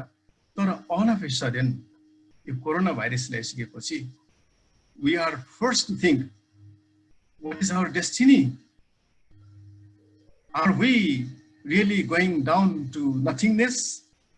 सिद्धिन लागेको त होइन भन्ने कुरा चाहिँ आशंका गर्नुपर्ने अवस्थामा ल्याइदियो। अनि यो ल्याइदिएपछि त एउटा गहन अहिले प्रश्न उठ्यो। त्यो प्रश्न के हो त भन्दाखेरि what is the meaning of life? के हो त मिनिङ? हामी एज ए ह्युमन बिइङ हाम्रो पूर्णता, हामीले ह्युमन बिइङको चाहिँ फुल पोटेन्सियलमा हामी बाँच्यौँ भन्ने त्यसको एन्सर खोइ त के हो त यो भन्ने त्यो प्रश्न गर्नुपर्ने अवस्थामा आयो। मलाई जहाँसम्म यो प्रश्नको उत्तर बुद्धको दर्शनहरूमा छ, पढ्न थालेको छु र देयर आर द्याट अपर्च्युनिटी। अब यो अपर्च्युनिटीलाई हामीले how to unfold and bring to the knowledge of everybody. Knowledge मात्र होइन, फेरि बुद्धको चाहिँ बुद्ध मात्र होइन, हाम्रो पूर्वीय दर्शनमा शिक्षा भनेको के हो त भन्दाखेरि शिक्षा भनेको इन्फर्मेसन मात्र होइन। हाम्रो शिक्षाको पद्धति नै फरक छ है, हाम्रो शिक्षाको पद्धति नै फरक छ। यो पद्धति बरु वेस्टर्न युनिभर्सिटीहरूमा धेरै लिन थालेको छ। हाम्रो नेपालको युनिभर्सिटीहरूमा त्यसमा विकृत चाहिँ छ। हाम्रो नेपालको युनिभर्सिटीमा 3 घण्टाको जाँच दिनको लागि पढाइ गर्छन्, त्यो आफ्नो ठाउँमा छ। तर हाम्रो चाहिँ मौलिक जुन एजुकेसनको सिस्टम छ, त्यो गुरुकुलको जुन सिस्टम छ, त्यो बिहारको जुन सिस्टम छ, त्यो चाहिँ के हो त भन्दाखेरि एक्सपिरियन्सियल लर्निङ हो। त्यो not only learning, it is experiential learning. गुरुले के गरेको छ, गुरुको चाहिँ उसको यो चाहिँ दैनिक चर्या के छ त्यो दैनिक चर्यासम्म पनि आफूलाई चाहिँ अभ्यस्त गरेर जाने त्यो चाहिँ हाम्रो परम्परा हो। त्यो परम्परा हामीले छोड्यौँ र हामीले वेस्टर्न एजुकेसनलाई हामीले इमिटेट गर्दाखेरि हामी के गर्यौँ त भन्दाखेरि यो नलेजलाई लिने अनि त्यसपछि यो चाहिँ यो कागजमा लेखेर त्यसमा यो चाहिँ हाम्रो डिग्री दिने यसमा हामी भाछौँ। अब तर यो भाषा भन्दा it has become a big paradigm. यो प्याराडाइमले त संसारै अहिले छोपिरहेको छ। यो छोपिएको यो चाहिँ एक किसिमको भ्रम हो भन्ने कुरा अब बिस्तारै अलिकति यो हामीलाई विचारमा आउन थालेछ भ्रम हो भनेर। तर त्यो भन्दै पनि we have not been able to break through that भ्रम। हामी मायाजाल यो एकदमै दर्शनमा यसलाई मायाजाल भन्छ, यो बजरियानी उसमा दर्शनमा यसलाई मायाजाल भन्छ। हामी एउटा मायाजाल छोडेर अर्को मायाजालमा फस्दै जान्छौँ। तर मायाजालबाट निस्केर बाहिर निस्कनलाई चाहिँ it's so difficult. You can be मायाजाल वेस्टर्न मायाजाल, यु क्यान बी मायाजाल अब मैले आफैले सोचेको यो चाहिँ नस्टाल्जिक भएर त्यो पुरानो मायाजालमा फस्न सक्छौँ। जस्तै हामी हाम्रो परिवार इष्टमित्र भनौँ न हाम्रो सोसाइटीको धेरै मान्छेहरू पुरानो त्यो चाहिँ मायाजालमा फसिरहेको त्यो हामी देख्छौँ। But then to break away from that is really challenging part. अब ठ्याक्कै त्यही पोइन्टमा आउनलाई अब सरबाटै म चाहिँ अलिकति सुरु गरौँ होला यो उसमा। अब यो ढङ्गको डिकोलोनाइजेसनको कुरा ल्याउनु हो, मैले अघि त्यो वर्ड ल्याएँ, यो मायाजाल एक्ज्याक्टली त्यही कस्तो खालको। अब छोटोमा म सबै सरहरूलाई गर्छु, सरबाटै सुरु गरौँ, बज्राचार्य सरबाटै। अब यो ढङ्गको मायाजालको फरकपना ल्याउन 3 घण्टाको एक्जामभन्दा बाहिर जान जुन ढङ्गको नयाँ पर्सपेक्टिभ सरले ल्याउनुभयो त्यो चाहिँ अब बुद्ध युनिभर्सिटीले ल्याउनु पर्ने पर्सपेक्टिभ नै त्यही हो मेरो व्यक्तिगत आशा। के खालको कोलाबोरेसन अपर्च्युनिटी होला सर त्यहाँबाट हामीले थाल्दा हामीले के गर्न सकौँला? छोटोमा यसो 1.5 मिनटमा भन्दा सरले कङ्क्रिटली हामीलाई के सजेस्ट गर्न सक्नुहुन्छ? यसमा हामी चाहिँ के कुरामा म एकदम स्पष्ट छु र मेरो विश्वविद्यालयका साथीहरू यसमा चाहिँ कन्भिन्स भएर हामी अगाडि बढिरहेका छौँ त भन्दाखेरि हामीले अहिलेको तत्कालको अवस्थामा हामीलाई चाहिँ दुईटा च्यालेन्ज महत्त्वपूर्ण छ। पहिलो च्यालेन्ज यो अघि भनेको जुन नलेज छ यो त मैले नलेज मात्रै रिलेट गरिरहेको छु। I have not lived in that knowledge, होइन, I am not competent enough to express experientially. तर म नलेज छ, यो नलेजलाई चाहिँ बचाइराख्नुपर्छ। यो नलेज यस्तो नलेज अपार छ। त्यसैले गर्दाखेरि पहिलो च्यालेन्ज हामीलाई के छ त भन्दाखेरि we have to preserve, promote and contextualize Buddha teachings and philosophy. चाहे यो थेरवाद होस्, महायान होस्, वज्रयान होस्, त्रिपिटक होस्, होइन, यो चाहिँ नवसूत्र होस्, यिनीहरू सबैलाई हामीले प्रमोट पनि गर्नुपर्छ, कन्टेक्चुअलाइज पनि गर्नुपर्छ। प्रमोट मात्र गरेर फेरि त्यो सूत्र पाठ गरेर चाहिँ नेपाली अथवा संस्कृतमा पाठ गरेर मात्र भएन, त्यसैले यसलाई कन्टेक्चुअलाइज गर्नुपर्छ। एक त्यो हो। तर त्योभन्दा महत्त्वपूर्ण कुरा के छ त भन्दाखेरि you have to attract the youths, the next generation, अनि and then make them feel this is really meaningful, this is what we should really do. यो कुरा चाहिँ उनीहरूलाई फिलिङ दिनुपर्छ। यो फिलिङ दिनको लागि चाहिँ अरू यो शब्दले भनेर कुरा मिल्दैन। यिनीहरूलाई के चाहियो त? अहिले चाहिँ तपाईँले भन्नुभयो 60,000 50,000 हरेक वर्ष बाहिर पढ्नु गइरहेछ। यस, 67,000 मेरो लास्ट इयरको चाहिँ त्यो डाटा नै 67,000 थियो। अब त्यो किन गइरहेछ त भन्दाखेरि त्यहाँ चाहिँ एउटा आश छ। त्यो आश के हो त भन्दाखेरि मैले बाहिर पढेँ भनेदेखि I am going to get भन्ने छ, जागिर पाइन्छ, त्यस्तो आई विल बी कम्पिटेन्ट, होइन, I can compete anywhere in the world, म गर्न सक्छु भन्ने कुरा एउटा कुरा हो त्यो। अनि दोस्रो कुरा के हो त भन्दाखेरि त्यो बाहिर पढ्न जाँदाखेरि त इनिसियल इन्भेस्टमेन्ट त एकदम हाई छ नि त्यो।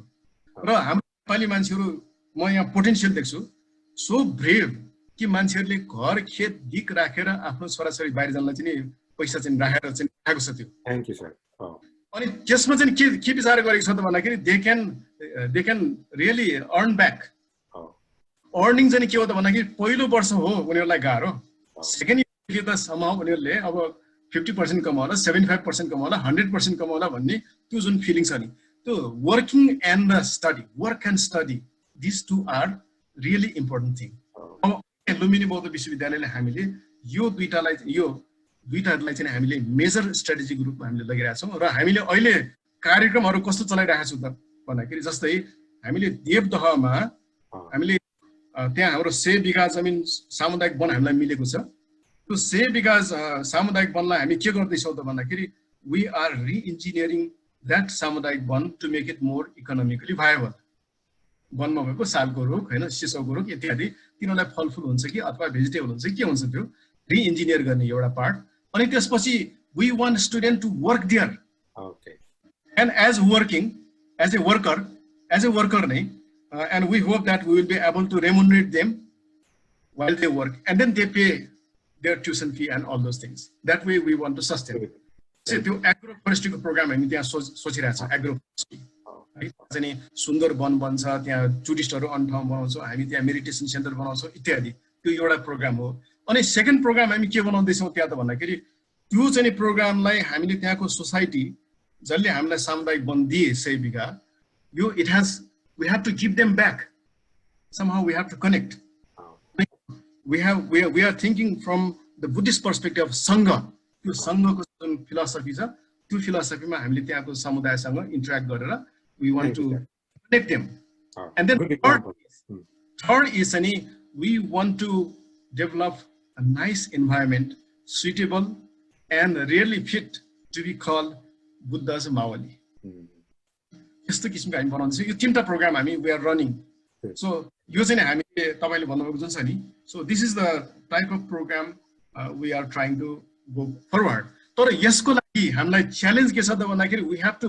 Brake the traditional mindset many of the people in the policy making in my own university among the parents and also among the students यो अमेरिका गएपछि चाहिँ के हुन्छ भने उनीहरूलाई चाहिँ त्यहाँ गएर फालेको भयो त्यो पानीमा त्यहाँ स्विम गर्न फालेको भयो त्यो दे हैव टु स्विम तर नेपालमा त यस्तो होइन ए यहाँ काम पनि गर्नुपर्छ खोइ के पढाइ हुन्छ भनेर सोध्यो भनेदेखि ए जाँच भने खोइ 3 घण्टाको जाँच पनि नहुने रहेछ के हो भनेर भन्न थाल्यो भनेदेखि then that kind of program may fail तपाईँको मलाई चाहिँ के चाहिएको छ नलेज सिस्टमै आउनु पर्यो अब म भुषाल सरसँग गएँ यही विषयलाई लिएर अब त्रिभुवन विश्वविद्यालय जहाँ चाहिँ सयौं क्याम्पसहरू छन् हजारौं फ्याकल्टी लाखौं विद्यार्थी यो विशाल एउटा समुद्रमा अब यो ढङ्गको कोलाबोरेसन कसरी चाहिँ अलि मेटेरियलाइज गर्न सकिएला अथवा कसरी थिङ्क थ्रु गर्न सकिएला स्पेसिफिकली धेरैजना यहाँ सहभागीहरूले क्वेसन गर्नुभएको छ त्यसलाई म यसो प्याराफ्रेज गर्छु कस्तो ढङ्गको जस्तै व्यक्तिगत रूपमा हामी सबैले कोलाबोरेट गरेका छौँ हाम्रो आफ्ना त्यहाँ विद्यार्थीहरूसँग पनि काम गर्छौँ त्यहाँको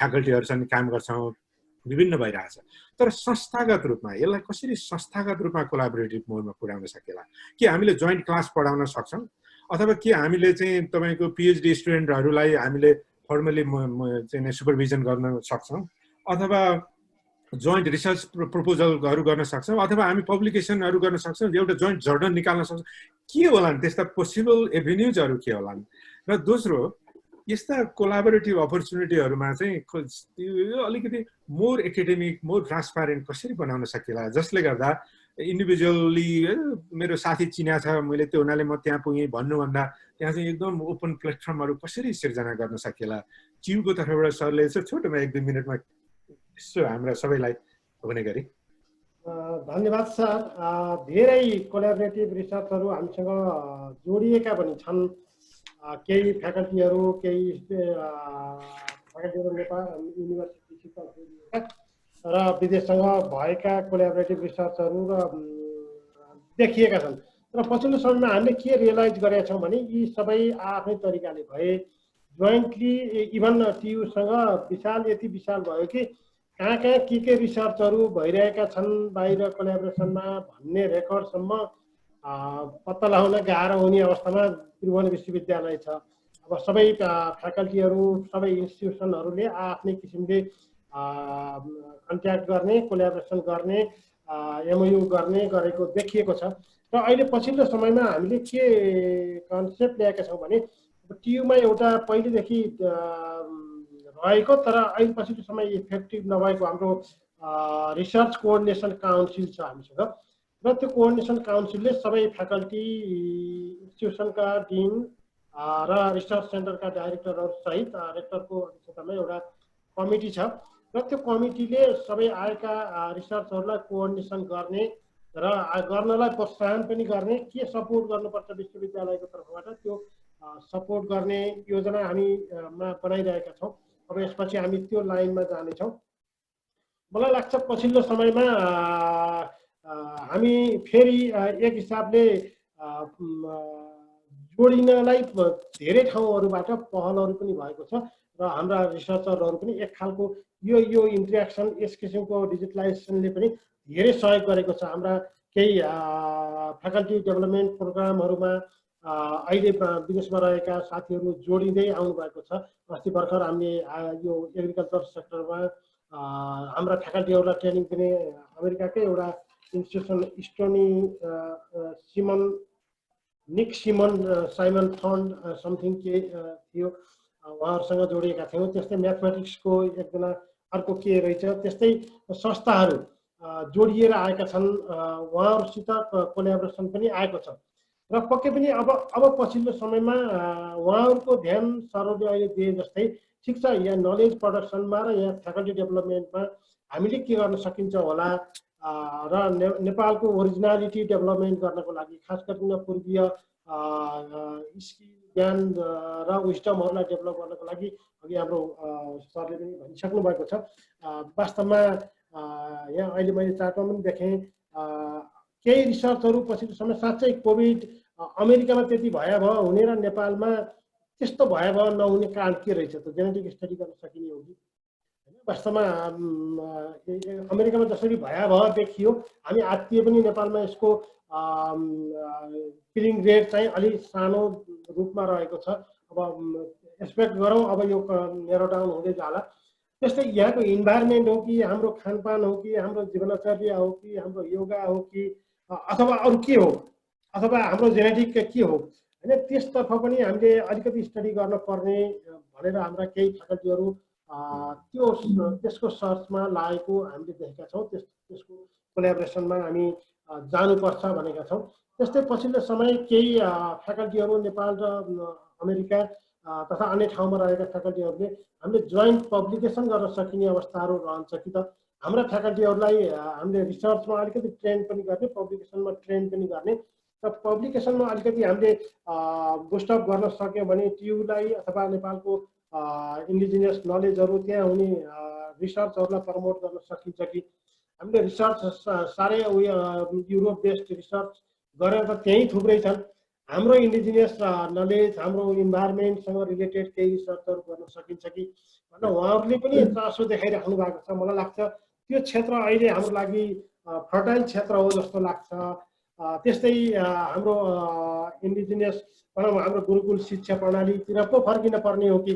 अहिलेको कोभिडले हामीलाई देखायो यो सबै मिथ्या रहेछ, साथै हाम्रो परम्परागत जीवनशैली र शिक्षण प्रशिक्षण प्रक्रिया पो महत्त्वपूर्ण रहेछ भन्नेतर्फ पनि एक खालको अब अध्ययन अनुसन्धान हुनुपर्ने जस्तो मलाई लाग्छ। यिनै कुराहरूसित जोडेर हामी जानुपर्छ कि खास गरिकन अहिले हामी कहाँ भएको फ्याकल्टीहरूको कुरो के छ भने सबै चिज बाहिर राम्रो हामी कमजोर भन्ने छ। हामीसँग भएको स्ट्रेन्थ के हो त्यो एकपटक झकझगाउन पर्ने छ। त्यो झकझगाउने आधार चाहिँ वास्तवमा मलाई के लाग्छ भने यहाँ जस्तै जसले नेपाल पनि देखेर भोगेर जानुभयो र त्यहाँ पनि देख्नुभयो, त्यो देखिसकेपछि ए वास्तवमा त्यहाँ भएकै चिज पनि त महत्त्वपूर्ण रहेछ त, यसलाई हामीले उठाउन सक्यौँ भने यो महत्त्वपूर्ण हो है। तपाईँहरूले देख्नु भएन, हनुमानलाई उसको शक्ति देखाए जस्तो यहाँहरूले नेपालमा रहेका फ्याकल्टीहरू नेपालको इन्भाइरोमेन्ट यहाँको रिसर्च यहाँको परम्परागत कुराहरूलाई यो हो हनुमान तिनीहरूले यसरी जाग्नुपर्छ भन्नुपर्छ कि त्यसलाई सहयोग हुन्छ कि भन्ने मैले आशा। Thank you sir. अब म प्रोफेसर ज्ञानदेव पानेसँग छोटोमा 2 मिनटभित्रमा यो नेपालभन्दा बाहिर रहेका नेपाली स्कलर्सहरू एकाडेमिकले कसरी एक्ज्याक्ट कन्ट्रिब्युट गर्न सक्ला नेपालको एकाडेमियालाई, टियुलाई, बुद्ध युनिभर्सिटीलाई, अरू युनिभर्सिटी सिस्टमलाई, नलेज प्रोडक्सनलाई, अहिले भुषाल सरले भने जस्तो अल्टरनेटिभ टिचिङ लर्निङ मेथडलाई कसरी हामीले तपाईँहरूको तर्फबाट प्रस्ताव गर्नु पर्यो भने के हुन सक्ला? कोलाबोरेसनको अनम्युट गर्नु पर्ला।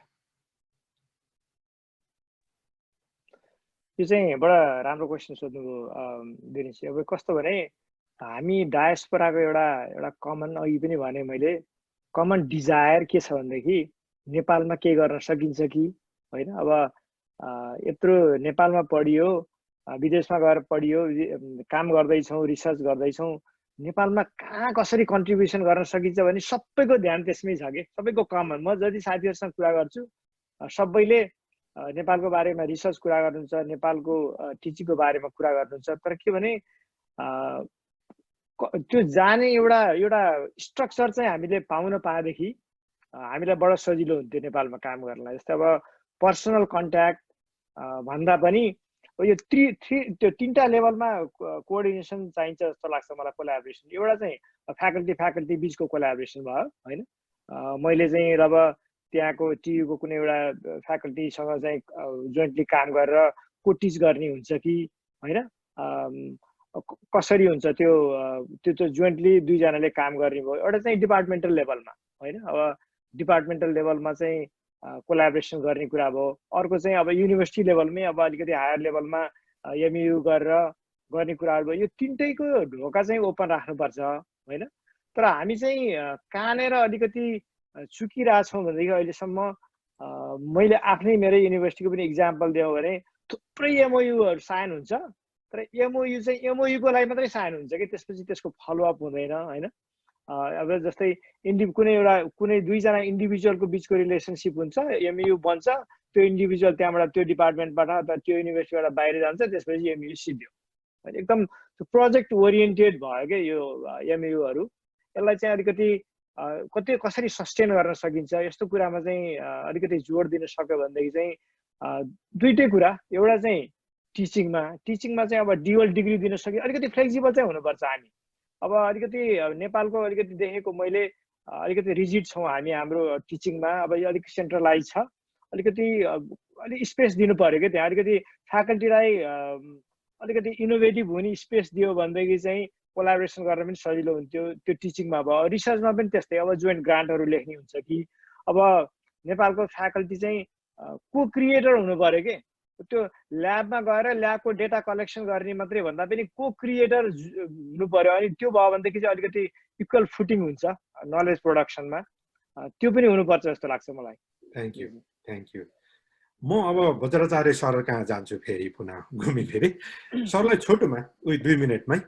अब यो सरले अघि भन्नुभयो अलि अल्टरनेटिभ ढङ्गले थिङ्किङ गर्नु पर्यो। बुद्धिज्म अथवा नेपाल इस्टर्न हिमालय क्षेत्रको नलेज सिस्टम नै अलि एक्सपिरियन्सियल लर्निङ बाई डुइङ अथवा चाहिँ यो चाहिँ जीवन पद्धति हो, यो डिग्रीका लागि जाँचका लागि होइन भन्ने चाहिँ सरले भन्नुभयो। हामी धेरै त्यसमा विश्वास गर्छौँ र विश्व नै त्यता फर्किँदैछ जस्तो लाग्छ। मैले भन्न खोजेको डिकोलोनाइजेसन पनि त्यतै हो। त्यसमा अब हाम्रो चाहिँ कस्तो भइदियो भने नेपालको यो विगत जब एजुकेसनले विकासे मोडल लियो तब नेपाली इन्टेलेक्चुअल्सहरू चाहिँ डेटा कलेक्टर भए, डेटा पोइन्ट जस्ता जम्मा गरेर पठाइदियो अनि अर्काले थ्योराइज गरिदिन्छ, त्यसको तल पुछारको एउटा अथर भइदियो अनि त्यतिलाई नै एक खालको भनौँ न हामी चाहिँ पूर्ण रूपमा पराधीन भयौँ, एक ढङ्गको भनौँ न, पूर्णै भनौँ न, एक ढङ्गले अब तस नस भयौँ। यो अवस्थामा सरले प्रस्तुत गर्नुभएको अल्टरनेटिभमा यो ग्लोबल्ली रहेको नेपाली एकाडेमिक्सले कसरी कोलाबोरेट गर्न सक्ला? सरहरूको एक्ज्याक्ट एक्सपेक्टेसन यस्तामा यो काम चाहिँ हामीलाई चाहिएको छ, यो भइदियो हुन्थ्यो भन्ने त्यस्तो केही हुन सक्ला? सरले छोटोमा के भन्न सक्नुहोला वज्राचार्य सरले? त्यो अनम्युट गर्नुपर्ने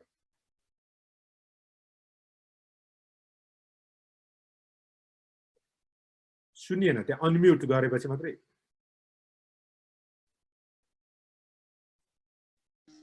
हजुर आयो।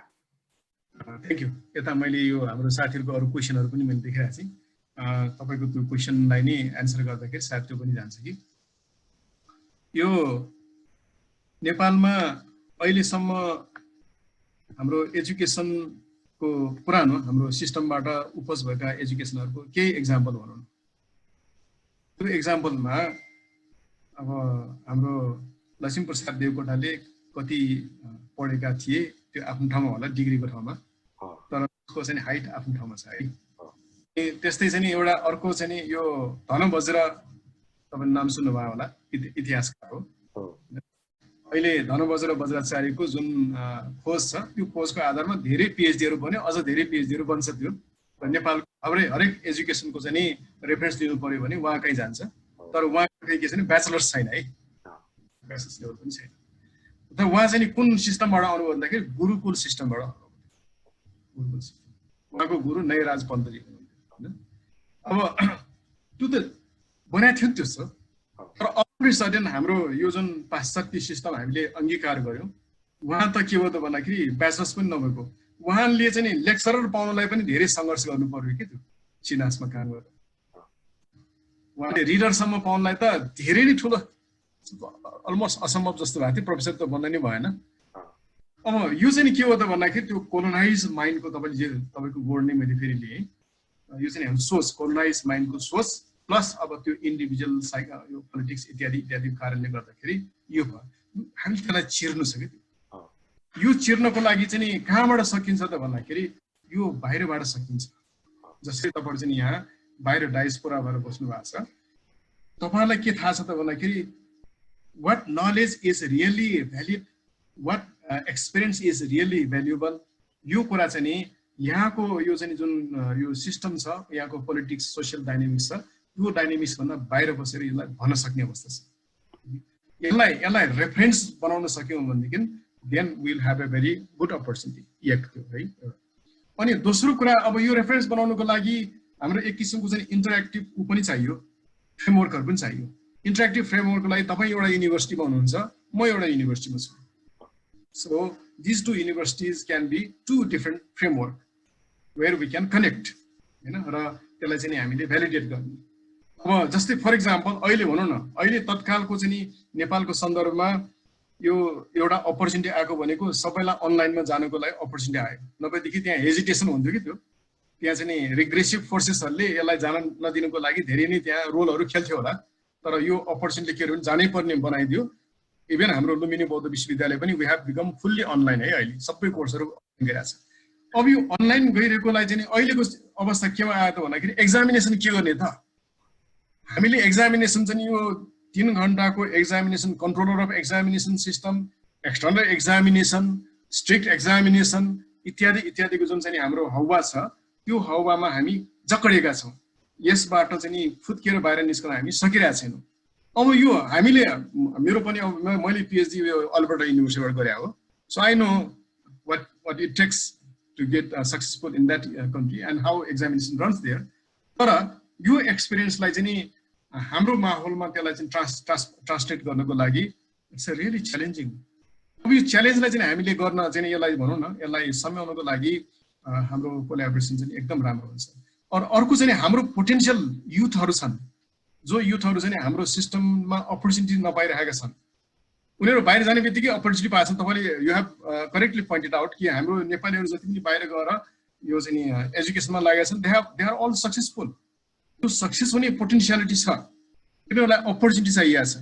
अब त्यो अपर्च्युनिटी फ्रम विथिन यो नाउमा बसेर नाउलाई धकेल्ने जस्तै it will not work, they need pull. यसको लागि के छ भने हाम्रो यो तपाईँहरू जुन भनौँ विभिन्न ठाउँमा यो अमेरिका मात्रै होइन विश्वभरि छरेर बसेका जुन हाम्रो एकाडेमिया छ, it's going to be very valuable for us, त्यो कोलाबोरेसन, त्यो वर्किङ टुगेदर, र चाहिँ त्यो रिकग्निसन, ल कसैले राम्रो काम गरेकोलाई come to my institution we will work together भनेर त्यसरी तान्ने बित्तिकै त्यो हौसला नै अर्कै हुन्छ, त्यो माहौल नै अर्कै हुन्छ। त्यसैले चाहिँ यो जम्मै परिवर्तन गर्नलाई इट्स अ पोसिबल। र माइन्ड यु चाहिँ के छ त भन्दाखेरि बुद्ध स्पिरिचुअलिटी त छ, तर he was also follower of science, scientist नै भनौँ एक किसिमको, द्याट टाइमको त्यो समयको साइन्स नै फलो गर्ने हो, ऱ्यासनल पर्सन। उसलाई त त्यहाँ चाहिँ त्यति बेला चाहिँ एक किसिमले नास्तिक पनि भनिन्थ्यो होइन साइन्सलाई। अनि मलाई चाहिँ अब मेरो ब्याकग्राउन्ड त मेरो फर्स्ट डिग्री त अब फिजिक्स टिचर, त्यसै हिसाबले मैले अहिले के हेर्छु त भन्दाखेरि साइन्स पनि धेरै इम्पोर्टेन्ट। साइन्सले ह्युम्यानिटिजलाई अहिलेसम्मको यो चाहिँ नि यो क्यापेसिटीमा ल्याइदिएको साइन्सले, तर साइन्स चाहिँ नि सधैँभरि त्यो अल्टिमेट एन्सर नहुने रहेछ। one step further, then you have to rely on the spiritualness. And spiritualness ma त्यसैमा ह्याङ हुने होइन, but then up to that level, up to science, जहाँसम्म साइन्स पुग्यो त्यो साइन्स नै भयो। साइन्स भन्दा बियोन्डको कुरामा चाहिँ नि we have to become spiritual। र त्यसपछि अब हाम्रो ह्युम्यानिटीको हाम्रो भनौँ न हाम्रो भित्र स्पिरिचुअलनेस नै हामीलाई ड्राइभ गर्ने हो, साइन्सलाई त्यसैले तान्ने हो। एउटा चाहिँ debate I would like to share here, I think it's very important. नवसूत्रमा त्यहाँ दुईटा छ, एउटा प्रज्ञा पारमिता सूत्र छ र अर्को चाहिँ लङ्कावतार सूत्र छ। त्यो दुईटा सूत्रमा त्यसमा रिलेटिभिजमको त्यहाँ कुरा छ। Here relativism that which Einstein built theory, त्यो कुरा त्यहाँ छ है। तर त्यहाँ चाहिँ के छैन, म्याथ छैन, म्याथमेटिक्स छैन, तर त्यो कन्सेप्ट छ त्यहाँ। त्यो कन्सेप्टलाई चाहिँ नि मैले त्यो हाम्रो यो वेस्टर्न चाहिँ फ्रन्टमा मेरो एउटा चाहिँ हाम्रो इन्टरेक्सनमा मैले यो प्रस्तुत गरेको थिएँ कि यो रिलेटिभिजम वेस्टर्न माइन्डसेटमा यसलाई चाहिँ अगाडि लग्यो, त्यसबाट के बन्यो, एटमिक बम बन्यो, त्यसबाट यो चाहिँ न्युक्लियर इनर्जीहरू बन्यो। तर यो चाहिँ नि यो कुरा त नलेज त हाम्रो इस्टर्नमा पनि थियो नि। तपाईँले टिबेटको मोनेस्ट्री अथवा हिमालयको गुफामा बस्ने त्यो जो यो चाहिँ हाम्रो मुनिहरू छन्, ऋषिहरू छन्, they were ever of this. तिनीहरूले त लेखेकै हो नि यो किताब, तिनीहरूले त पढेकै हो नि। They were aware of this relativism, but then what they did with the relativism knowledge, they built that society. त्यो सोसाइटी चाहिँ अहिलेसम्म पनि हामीले भ्याल्यु गर्छौँ। एकदम। अब thank you sir, thank you. म चाहिँ अब यो अलि 10 मिनट जति बाँकी छ हाम्रो समय, त्यसमा म सबै सरहरूलाई म 2 मिनटमा एउटा फाइनल ऱ्यापअप, फाइनल कमेन्टको रूपमा म गर्छु र यहाँ उठेका प्रश्नहरूलाई, तर समय चाहिँ सरहरूलाई 2 मिनट मात्रै भन्छु। म भुषाल सरबाट सुरु गर्छु। के क्वेसन आइरहेको छ सबै सहभागीहरूबाट भने यो एमयु गर्ने कोलाबोरेसन चाहिँ अलिक प्यासिभ मोडमा एउटा सानो प्रोजेक्टको रूपमा कसैले यसो आयो भने ल नि त गरौँ भन्ने रूपमा भयो, न कि एक्टिभ सर्ट गर्ने, त्यसलाई एउटा मिसनको रूपमा आइदिएन। त्यसमा के गर्नु पर्ला? अलिकति त्यतापट्टि जान जाओस्। अघि सरले ल्याउनु ब्रेन गेन इनिसिएटिभ भनेर गभर्मेन्ट इनिसिएटिभ हो, त्यसमा धेरैजनाहरू त्यो एकदम पोजिटिभ इनिसिएटिभ हो, तर त्यसलाई कङ्क्रिटाइज गर्ने र मेटेरियलाइज गर्ने त युनिभर्सिटिजहरूले नै हो, त्यो गभर्मेन्टले मात्रै गरेर हुँदैन। र ब्रेन गेन 2 ढङ्गले हुन्छ। एउटा बाहिर गएका मान्छेलाई नेपालमै ल्याएर, एउटा अर्को बाहिरका मान्छेहरूलाई नेपालको नलेज सिस्टममा मोबिलाइज गरेर। त्यो मान्छे त्यहीँ हुनुपर्छ भन्ने पनि छैन। त्यसमा अलिक कङ्क्रिट ढङ्गले सरका ट्युका स्टुडेन्टहरूलाई सँग डाइरेक्ट बाहिर बस्ने प्रोफेसर्सहरूले कसरी काम गर्न सक्ला, अथवा के डाइरेक्ट कङ्क्रिट एक्सनको रूपमा अबका कोलाबोरेसन कसरी जाला? सरलाई 2 मिनट मात्रै छ समय, त अनम्युट गरेर सरले अनम्युट गर्नुपर्ने हो। पक्कै पनि सर, अहिलेसम्म हामीसँग भएका कोलाबोरेसन फ्याकल्टीहरूको आपसी सम्पर्क सम्बन्धले भयो, त्यो 2 जनामा सीमित भयो अथवा 4 जनामा मात्र। त्यसले संस्थागत रूप लिएन, संस्थागत रूप लिन सकेन। हामीले त्यसलाई रियलाइज गरेर अहिले हाम्रा हरेक कोलाबोरेसनहरू कि त फ्याकल्टी बोर्डबाटै इन्डोर्स हुनुपर्छ, हरेक इन्स्टिट्युसनको अथवा फ्याकल्टीको, र त्यसको जानकारी हाम्रो रिसर्च कोअर्डिनेसन काउन्सिल टियुमा एउटा सेन्टर डेभलप गर्ने कन्सेप्टमा छौँ हामी। त्यो सबैको इन्फर्मेसन त्यहाँनिर होस् र ताकि त्यो फ्याकल्टी कतै डिस्प्लेस हुँदा अथवा अन्यत्र जाँदा अर्कोलाई पनि कोअर्डिनेसन गर्न सकियोस् र त्यसले एउटा कन्टिन्युटी दियोस् भन्ने अभियानमा हामी छौँ। एउटा त्यो कुरा। अर्को हामीले अब अहिले अलि स्पिड अलि स्लो छ सरहरूले भने जस्तै, डुअल डिग्रीको कन्सेप्ट पनि हामीले केही सुरु गरेका छौँ। हाम्रो इन्भाइरोमेन्ट साइन्समा त्यो केही प्र्याक्टिस पनि भएको छ एउटा युनिभर्सिटीसँग। त्यस्तै जोइन्ट डिग्रीको रूपमा, जोइन्ट सुपरभिजनको रूपमा पनि त्यो कन्सेप्टहरू अब हामीले अगाडि ल्याइरहेका छौँ। त्यसलाई हामीले अब मूर्त रूप दिनु पर्ला जस्तो मलाई लाग्छ। त्यस्तै अहिले हामीलाई अलि खाँचो परेको जस्तो हाम्रा पुराना प्रोफेसरहरू एक हिसाबले इन्टरनेसनल एक्सपोजर भएका, बाहिर विदेशमा पढेका सरहरू हुनुहुन्थ्यो। अब त्यो जेनेरेसन एक हिसाबले अब हामीबाट आउट हुँदैछ। हामीले उहाँहरूलाई अझै केही पिएचडीका कार्यक्रमहरूमा जोड्दै त छौँ, तर पनि क्रमशः डे टु डे एक्टिभिटिजबाट अलिकति आउट हुँदैछ। अब नयाँ जेनेरेसनमा केही बाहिर पढेर आएका, पहिले जस्तो सबै जस्तो नभएर केही सीमित मात्रामा मात्रै हुनुहुन्छ एक्सपोजर लिने। अब यहाँ हुनेहरूसँग के छ भने एक खालको हेजिटेसन छ। एक्सपोजर एउटा इन्टरनेसनल एक्सपोजर नभएको कारणले उहाँहरू अलिक डराउने, अलिकति एक्सपोजर पाउन पाए हुन्थ्यो भन्ने छ।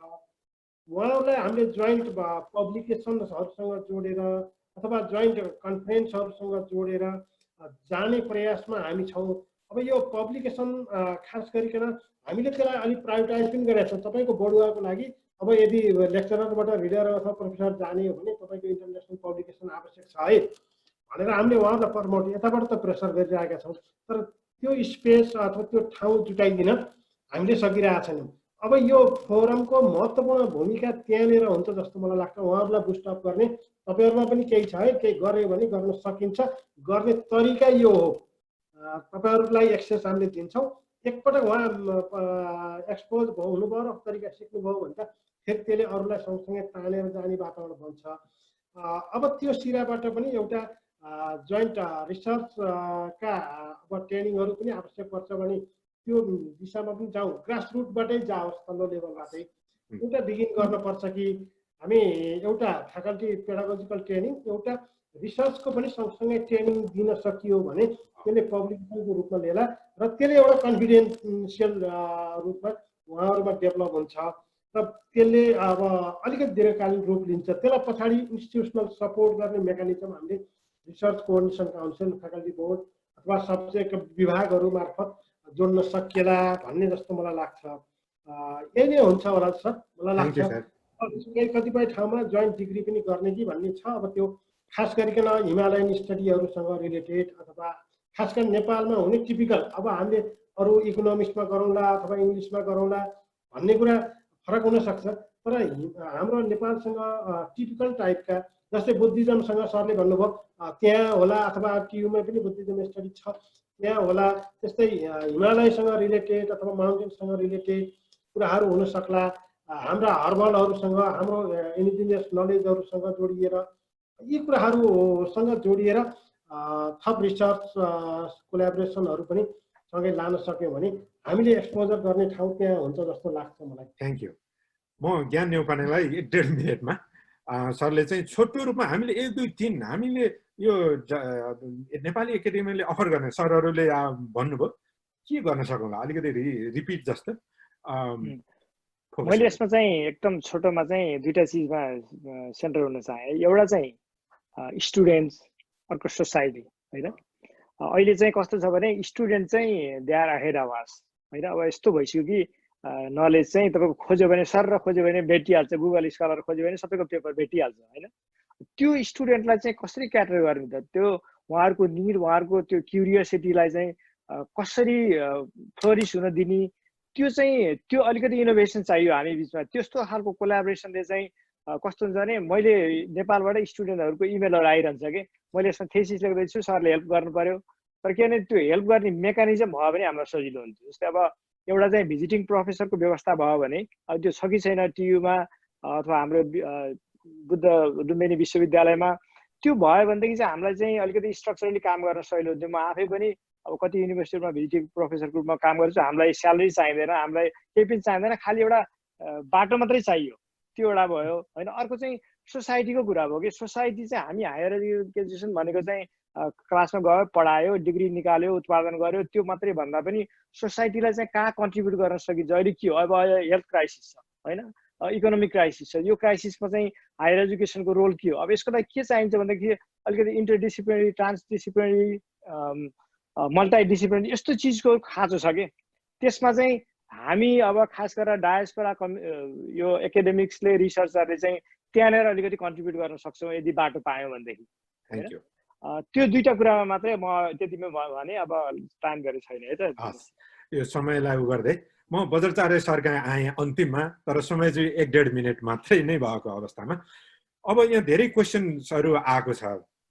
कस्ता छन् भने, अब अलिकति अघि ज्ञान न्यौपाने सरले भने जस्तो कङ्क्रिटली कसरी त्यो भित्र छिर्न सकेला, एक्चुअल प्रब्लम कसरी सल्भ गर्न सकेला र अलिकति नलेज जेनेरेसनमा नयाँ एभेन्यू कसरी ल्याउन सकेला भन्नेमा सरले केही लास्ट रिमार्क? नम्बर 1 है, मैले हाम्रो आलोक बोहराजीको मैले यहाँ कमेन्ट हेरेँ, फर इन्फर्मेसन हामीले त्यो भैरव स्थित तपाईँको इन्स्टिट्युसनसँग हामी अलरेडी कनेक्टेड छौँ। स्वातिजी हाम्रो यो सब्जेक्ट कमिटीको मेम्बर पनि हुनुहुन्छ। अनि दोस्रो चाहिँ म I would like to follow what हाम्रो ज्ञानुजीले जुन ल्याउनु भएको छ, ज्ञानजीले गर्नुभएको, हामी कहाँ चाहिँ यस we have percentage for visiting faculties, visiting professor or whatever the level we can equate that होइन। त्यसको लागि चाहिँ हामी वी आर मोस्ट वेलकम। हामीलाई एउटै लिमिटेसन भनेको फन्डिङ हो, किनकि अमेरिकाबाट आउने त्यहाँको 1 रुपियाँ र यहाँको 1 रुपियाँको जति फरक छ त्यही नै हो हाम्रो क्षमताको फरक।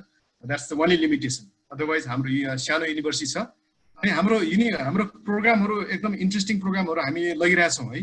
फर योर काइन्ड इन्फर्मेसन हाम्रो उसमा हेर्नु होला, वेबसाइट हेर्नु होला। तर ननदलेस जस्तै traditional medicine and health practice हाम्रो प्रोग्राममा हामी जाँदैछौँ। त्यो अलरेडी मैले अघि पनि यो कुरा गरेँ। यो सवारी उपसम्म नि हाम्रो यो ब्याचलर्स लेभलको प्रोग्राम हाम्रो चलिरहेको छ, मास्टर्स लेभल पनि हामी चलाउँछौँ। And we want to connect that with अहिलेको एलोप्याथीसँग पनि होइन। त्यस्तो किसिमको हाम्रो यो अपर्च्युनिटीहरू हामी लिएर जाँदैछौँ। अनि अर्को चाहिँ हाम्रो कल्चरल टेन्जिबल इन्टेन्जिबल हेरिटेज, त्यसको चाहिँ युज कसरी, त्यसलाई चाहिँ हाम्रो सोसाइटीको इकोनोमीसँग कसरी जोड्ने, that kind of program we are coming up. र त्यो प्रोग्राम हामी मोनेस्ट्रीहरूसँग बिहारहरूसँग मिलेर यो प्रोग्रामहरू चलाउँदैछौँ। For your kind information. So Himalayan क्षेत्रमा होला, काठमाडौँ उपत्यकामा होला।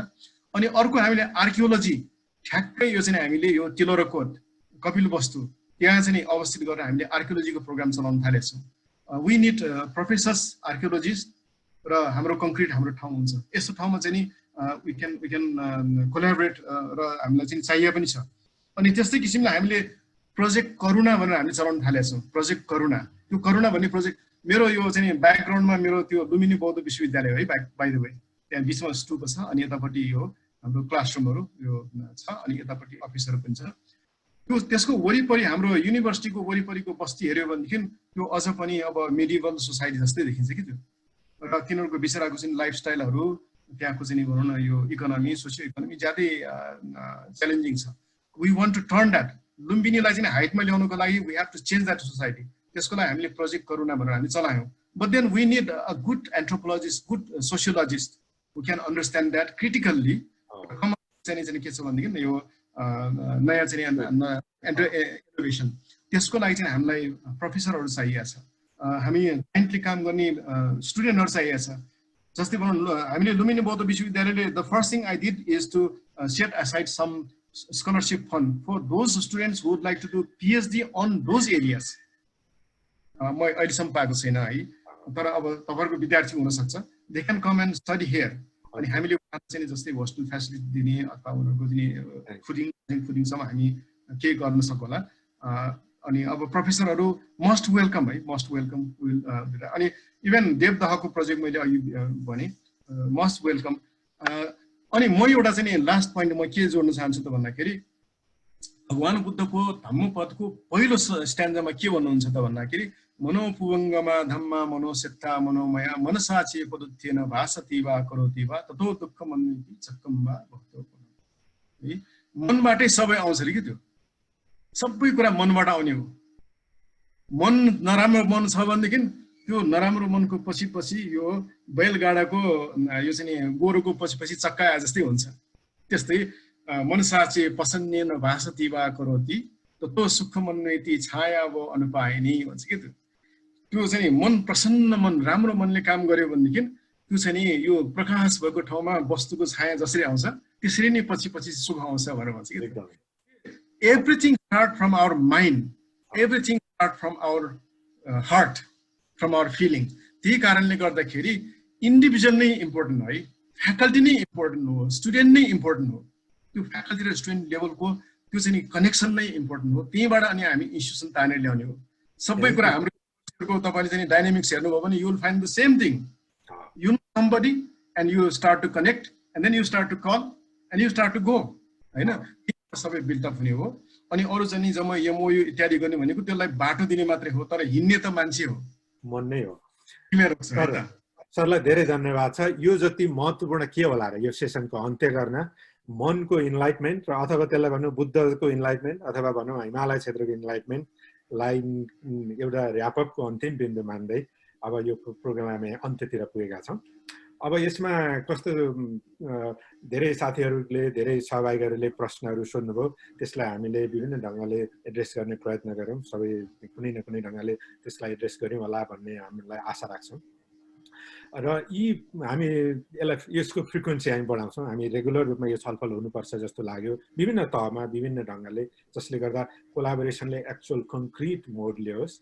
4-5वटा कुरा आए, म 30 सेकेन्डमा त्यसलाई समराइज गर्छु र म अन्त्य गर्छु। एउटा चाहिँ कस्तो आयो भने अलि यो कोलाबोरेसन इम्पोर्टेन्ट छ भन्ने देखियो। कोलाबोरेसनको धेरै फाइदा मात्रै छ क्या, बेफाइदा एउटा पनि छैन। जुन चिजमा बेफाइदै छैन भने हामीले गर्न किन ढिला गर्ने। तर त्यसका कङ्क्रिट स्टेपहरू आइडेन्टिफाई गरौँ भन्ने सबैको चाहिँ आएको देखियो। सहभागीको पनि प्यानलिस्टहरूको सबैको त्यो मनसा देखियो 1 नम्बरमा। 2 नम्बरमा यो कोलाबोरेसन चाहिँ इन्डिभिजुअल लेभलमा मात्रै छोडेर पनि पुग्दैन, त्यसलाई संस्थागत गराउनुपर्छ। त्यसमा युनिभर्सिटिजहरूले ओपन खालको पोलिसी गरिदियो भने युनिभर्सिटीलाई घाटा केही पनि छैन, त्यसबाट फाइदा मात्रै छ। युनिभर्सिटिजहरूले फ्री लेबर पाउन सक्छ, फ्री सर्भिस पाउन सक्छ, एजुकेसन पाउन सक्छ। यसले नेपाललाई घाटा छैन, युनिभर्सिटीलाई घाटा छैन, छ त के भन्दा फाइदा मात्रै छ। त्यो हुनाले ओपननेस नै नलेज हो भन्ने ढङ्गले जाने चाहिँ नै पर्छ भन्ने बुझा आयो। त्यसमा सायद कङ्क्रिट एक्सनको रूपमा अगाडि बढाउन के गर्नु पर्ला अब सबै चाहिँ नै ऊ होस् भन्ने लागेको छ। तेस्रो सबैभन्दा महत्त्वपूर्ण अल्टरनेटिभ नलेज सिस्टम च्युले पनि थिङ्क गरोस्। बुद्ध युनिभर्सिटीले त अलरेडी अब त्यो एउटा नामैले त्यता जाओस् भन्ने हामी सबैको चाहना छ। र जो जति ग्लोबल्ली नेपाली एकाडेमिक्सहरू पढाउँदैछन् उनीहरूले आफ्नो नलेज सिस्टममा गर्व गर्छन्। त्यो हुनाले यो यो त्यो कहिलेकाहीँ के ठानिन्छ भने नि यो उता पश्चिम पढे उतैका होला नि, त्यस्तो पनि छैन। उनीहरू सबै पढ्छन्, पढ्ने मान्छेले सबै पढाए हुन्छन्। त्यो हुनाले त्यसलाई जुन एउटा अल्टरनेटिभ नलेज सिस्टमलाई अगाडि बढाउनुपर्छ भन्ने जुन भावना आएको छ त्यो महत्त्वपूर्ण छ। त्यसैलाई समयमा त्यसलाई हामी ग्लोबल्ली कम्पिटिटिभ बनाऊँ भन्ने एउटा चाहिँ तेस्रो कुरा आयो। चौथो अलि एक्सनहरू कङ्क्रिट बनाउन यो यस्ता यो छ नि फर्मलाइज गर्ने कुराहरूमा त्यो चाहिँ एउटा प्यासिभको रूपमा नराखौँ, यसलाई एक्टिभ प्लेटफर्ममा कन्भर्ट गरौँ। त्यसमा छोडिदिउँ क्या, मान्छेहरूलाई फ्याकल्टीले आफै गर्न सक्ने पनि बनाऊँ न, जसले गर्दा त्यो चाहिँ सबैको ओनरसिप होस्, सबैको एजेन्सी मोबिलाइजेसन होस् भन्ने आयो। त्यसै गरी अलिकति कस्तो आयो भने यो 5औं र अन्तिम मेरो बुझा हो, नेपालका विद्यार्थी बाहिर गए अब यसलाई रोक्नु पर्यो भनेर मात्रै पुग्दैन। नेपालको एजुकेसन सिस्टमलाई अल्टरनेटिभ वेमा अथवा ग्लोबल्ली कम्पिटिटिभ बनाउनै पर्छ। यदि राम्रो छोडेर म किन विदेश जाने?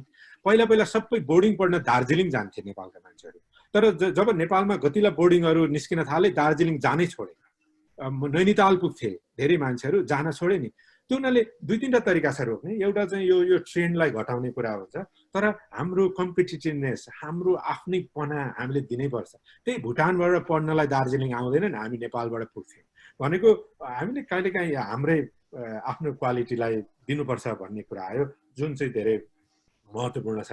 त्यो भनेको अब हामीले सबैतिर त गर्न नसक्ला, तर कङ्क्रिट एक्सनहरूले त्यो स्टेपतिर अगाडि जान्छ भन्ने लाग्छ। म अन्तिममा के भन्छु भने सबै यो आयोजकको तर्फबाट र सबै सहभागीहरूको तर्फबाट हाम्रा 3जना प्यानलिस्टहरूलाई म विशेष धन्यवाद दिन चाहन्छु। यो खालको डायलग विभिन्न लेयरमा चलाउनका लागि यहाँहरूले मद्दत गर्नुहोला। आफ्ना चाहिँ विभिन्न क्षेत्रका आफ्नो तहका मान्छेहरूलाई परिचालन गराइदिनु होला र बाहिर हुने नेपाली एकाडेमिक्सहरूले पनि कङ्क्रिटली प्रपोज गर्ने र अलिक एक्टिभ इन्थुजियाजम सहित यो पार्टनरसिपमा लाग्यौँ भने यो राइट। कहिलेकाहीँ महामारीले दुःख त दिएको छ, महामारीले चाहिँ एक ढङ्गको अवसर पनि सिर्जना गरेको छ भन्ने चाहिँ लागेको छ। यो अवसरमा चुनौती छन्, तर अवसरलाई आवश्यकताको रूपमा परिणत गर्न हामी सबै सफल हौँ। सबैको समयको लागि धन्यवाद छ। सरहरूलाई विशेष धन्यवाद। यो बेलुकाको समय नेपालबाट सहभागी हुनुभएको सबैलाई धन्यवाद छ। यो आजको वेबिनार यतिकै अन्त्य गरौँ होइन मिलनजी? केही छ? एकदम ठिकै छ। हामीले सबै क्वेसन एन्सरमा सकेसम्म ट्राई गरेका थियौँ, तर कुनै भर्ला होला हामी त्यो सबै क्वेसनहरूलाई चाहिँ समराइज गर्नेछौँ र हाम्रो ग्रुपमा। ल यो तपाईँको क्वेसन मैले एन्सर गर्न पाएन होइन, त्यो मैले त खालि समराइज गरेर पठाएको मात्र हो सरलाई, मेरो आफ्नो क्वेसन होइन। सबैलाई धन्यवाद र अर्को हाम्रो वेबिनारको लागि प्रतिशत रहनु होला। हामी क्वेसनहरू र के भन्छ त्यसको एनाउन्समेन्टहरू हामी पठाउनेछौँ।